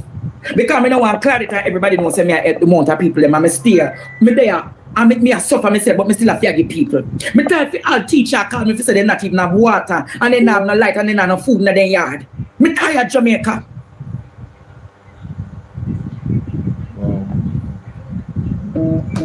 I'm tired of it. I'm tired of a broken Jamaica. When me say I'm tired of it, Jamaica. Andrew Wheatley is the epitome of corruption. Andrew Wholeness is the epitome of corruption. The entire Wholeness administration is the epitome of corruption. And where they are today, me no want nobody to call me. People, if you have intelligence and know you know what them say? Do this in an English language. Wholeness is to corruption as Mark Golding is to integrity. A serious thing that, you know. Wholeness is synonymous to corruption as Golding is synonymous. God. Wholeness is synonymous to corruption as Golding is synonymous to what? Integrity. Hey. It's a cruelty to humanity. It's a cruelty to humanity. My God. It's a cruelty to humanity. I'm going to take another commercial break. And when I come back, Jamaica, I'm going to show you how wicked and evil this government is. Be prepared for what is to come. Trade on, take the break. Liable of barrel and U57. I'm going to let you listen tonight, Jamaica. Jamaicans. Either files, not this, not that. The nationals Permit you for harsh invention. It is going to Security consultant Robert Finley Smith says Jamaicans deserve greater transparency about what the country stands to gain from such an arrangement. I take the United States president at his word. The people here. Jamaica. He went to Jamaica.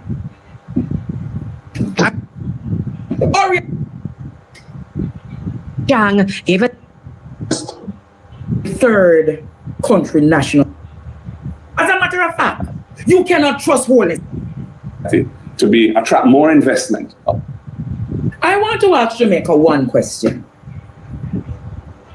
Yeah, me did miss it. Yeah, me did miss it, ladies and gentlemen. Me did miss it. Alright, that's where we should have start from. But it's all good. Right, that's where we should have start from. Like and share the video, guys. Drayden put up Wheatley with the 164, the cartoon. And you must take all of these cartoons. They're in my WhatsApp channel. Take them and put them and populate them everywhere. How can Wholeness fire Wheatley when Wholeness himself is compromised with illicit enrichment? How would Wholeness be asked to fire Wheatley when you look at the man in the mirror, you see the same thing? How can Wholeness fire the man when Wholeness is the same thing that is being investigated by the What can go so? Embarrassing. He needs some milk. When he told you that Integrity Commission already know. As a matter of fact, you cannot trust Wholeness. Let me remind you why you cannot trust Wholeness. Wholeness told you when the Integrity Commission wrote to him about illicit enrichment, he said he searched far and wide and nothing about illicit enrichment was on his name. Momentarily, months after, you heard about the investigation of Wholeness and the Integrity Commission and the illicit enrichment. How then is Wholeness going to say he's not aware? Wholeness is totally aware of what happened in the Integrity Commission. Wholeness is totally aware that Andrew Wheatley was under investigation, but he knew. He knew Jamaica. He had to give back Andrew Wheatley a cabinet position. He knew. I mean, after what I read in terms of the chronological order, he had to know they are friends. There's no way he didn't know. I have come to that conclusion that there's no way he just didn't care. Or him can't do nothing about it because, you know, hey, similar reports, 2 peas in a pod. One get charged and one not get charged. And we all know why one never get charged. Moving on, ladies and gentlemen. Oh, and let me correct that. One never got recommended to be charged. All out! Let me tell you, Jamaica. It were talks in the jail if Andrew Wheatley never get back a cabinet position. He would have used the power that he have in his delegates to create mayhem in the party and make Christopherson or Floyd Green the next leader of the party. When you want me to talk Labour Party business. What you saying? Andre, what you say? Andrew Wheatley wanna go shake up things and make things difficult for Andrew Wholeness? So we are saying Andrew Wheatley, what are you saying? Andrew Wheatley played hardball. You're telling me that there was blackmail? So if that is the case, we have no chance of Andrew Wheatley resigning, well, or being forced to resign by Andrew Wallace. if that's the case. Because really and truly, ladies and gentlemen, thief never love to see thief with long bag, you know. You understand? And that is a terminology, you understand? And you know, I'm not saying anybody's a thief. I'm saying thief never love to see thief with long bag. That means bad mind, bad mind. So this is very serious. Interesting. This tonight. Come here. Let me tell you about it, right? What can go so? Honest knew Jamaica. He knew. I'm going to say again, Jamaica. Honest knew. But because Wheatley put him, God doing head, and say, hey boy, I'm gonna get back a minister position. Let me tell you.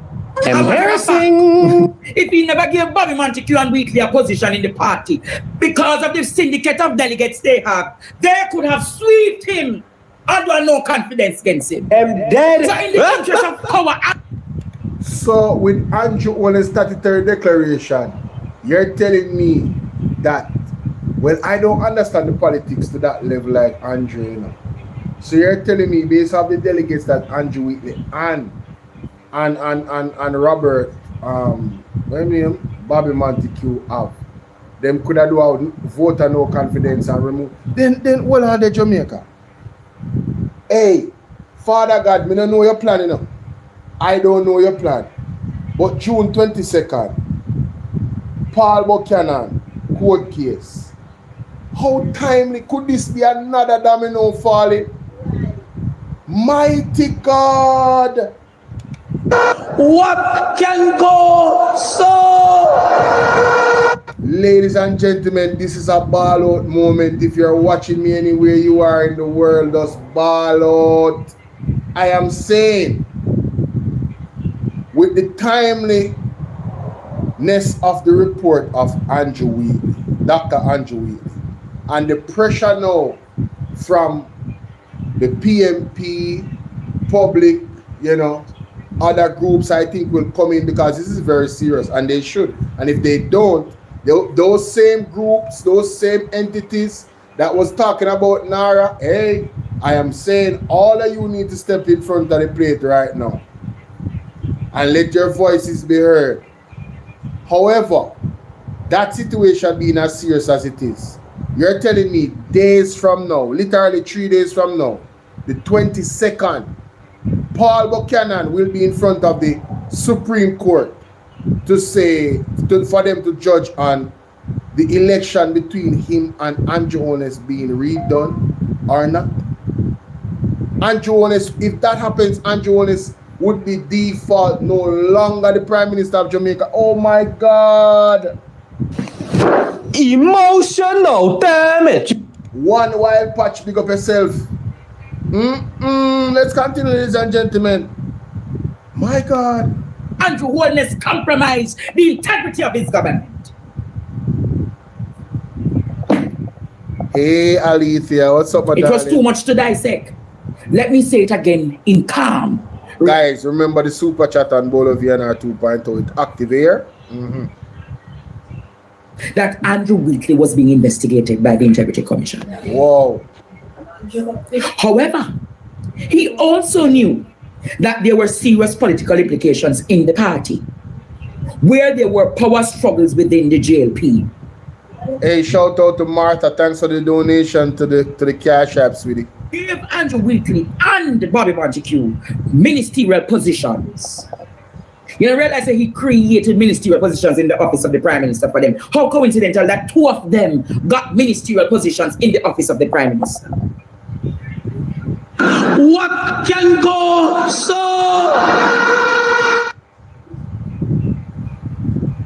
So what happened, Jamaica? Wheatley say, I don't know, so I'm there in the Integrity Commission and me under investigation, but me have to get a cabinet position and me have to get a cabinet minister position. And if I don't get the cabinet position, we're going to change the card and yeah, we'll put in tough than a minister. Andrew was of you. I know the intricacies of your politics. I know the chess game you would have played. You thought that the Integrity Commission would have changed because you found a new chairman and everything. So all of those investigations would have been thrown out. And several of them under investigation, you know. You think that Andrew Wheatley alone When you want me to talk vase, you want me to talk tonight? No, I'm gonna leave it because me just call the names of Jamaicans, me see them in the spirit world. I don't know nothing else, the spirit world I tell me. Hallelujah. The spirit world tell me, so me see one, me say, hey! Bolo!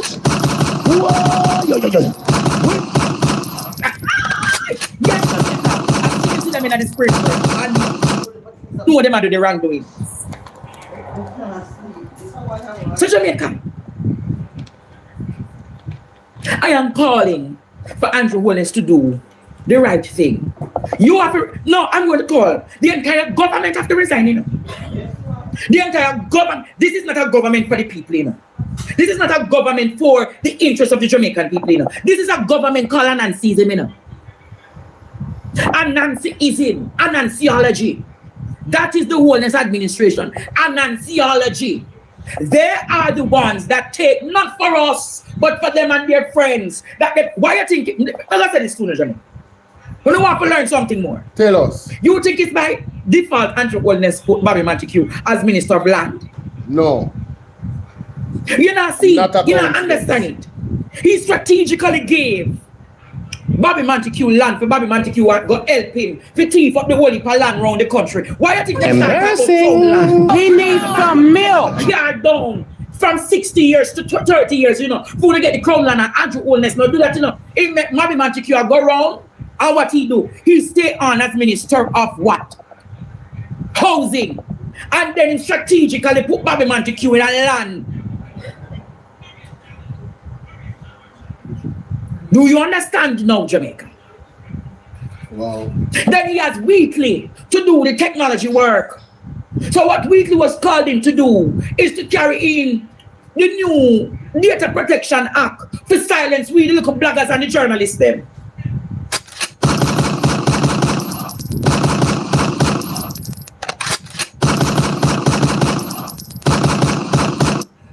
Boy, Alithia, I take another sip of water for you, because this is one of serious. Andres on point. Big up PDTV, brother. When I saw Andrew Wheatley presentation, and I said, this is the man that is responsible for the Cyber Crimes Act. I said, oh, when me hear them talk, I said, oh, so we then come for attack. But look at God. Yeah. Look at God. Them a plan and God a wipe. Jamaica, them a plan and God a wipe.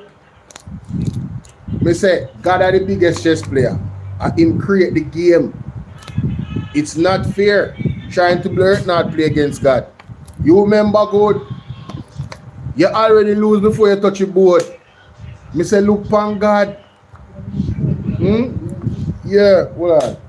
Look how Wallace, look how my ex, they have turned it up.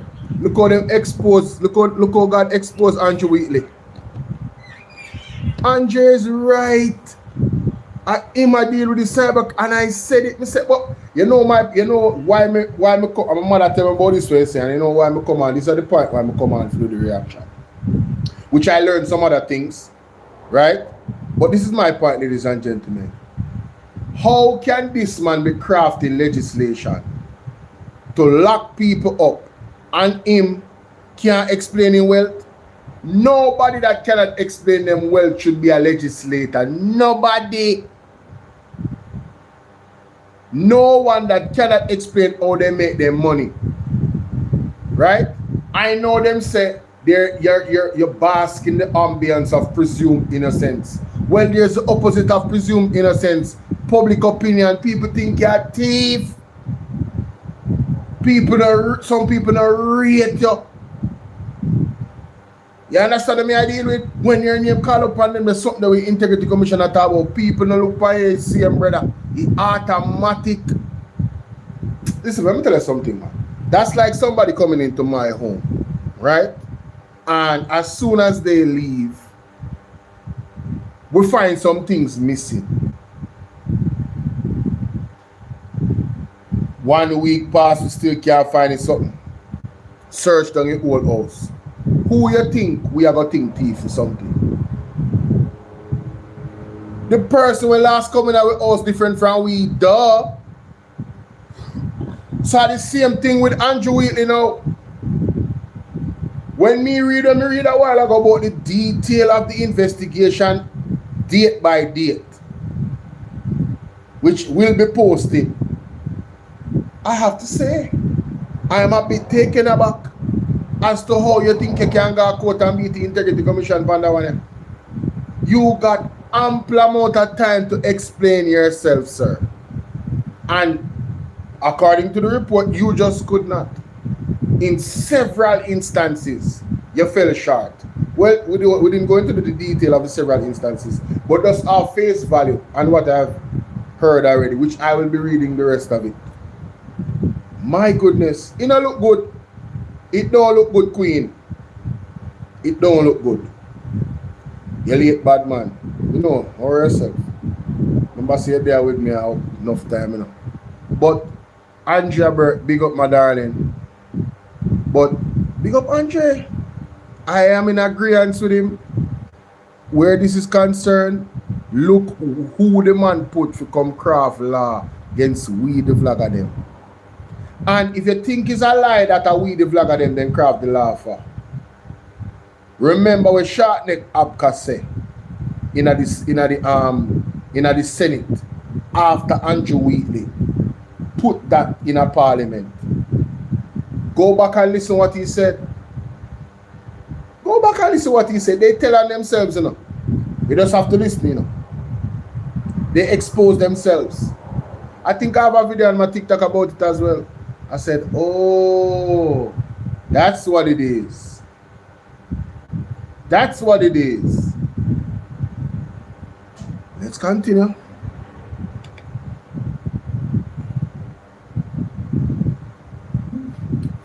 So them chess players, Jamaica, them a play them game. But when uno a plan gonna wipe, uno see you gonna wipe uno out 1-1. Some of them start drop down the government. After take go start take some of them for the wickedness and the cruelty on the land. One more thief on the thief gonna go expose you know.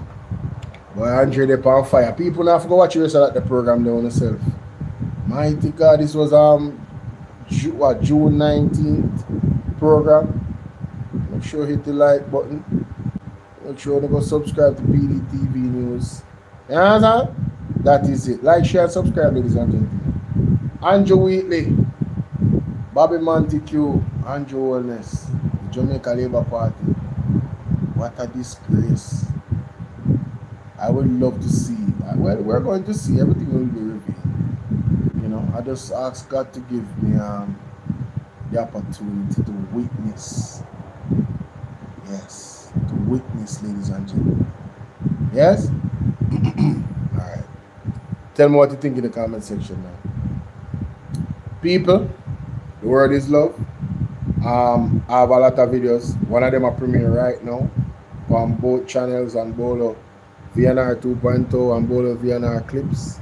Make sure so you guys go and check out those videos that I uploaded yesterday. Alright? Check them out. Sooner or later, thanks for coming.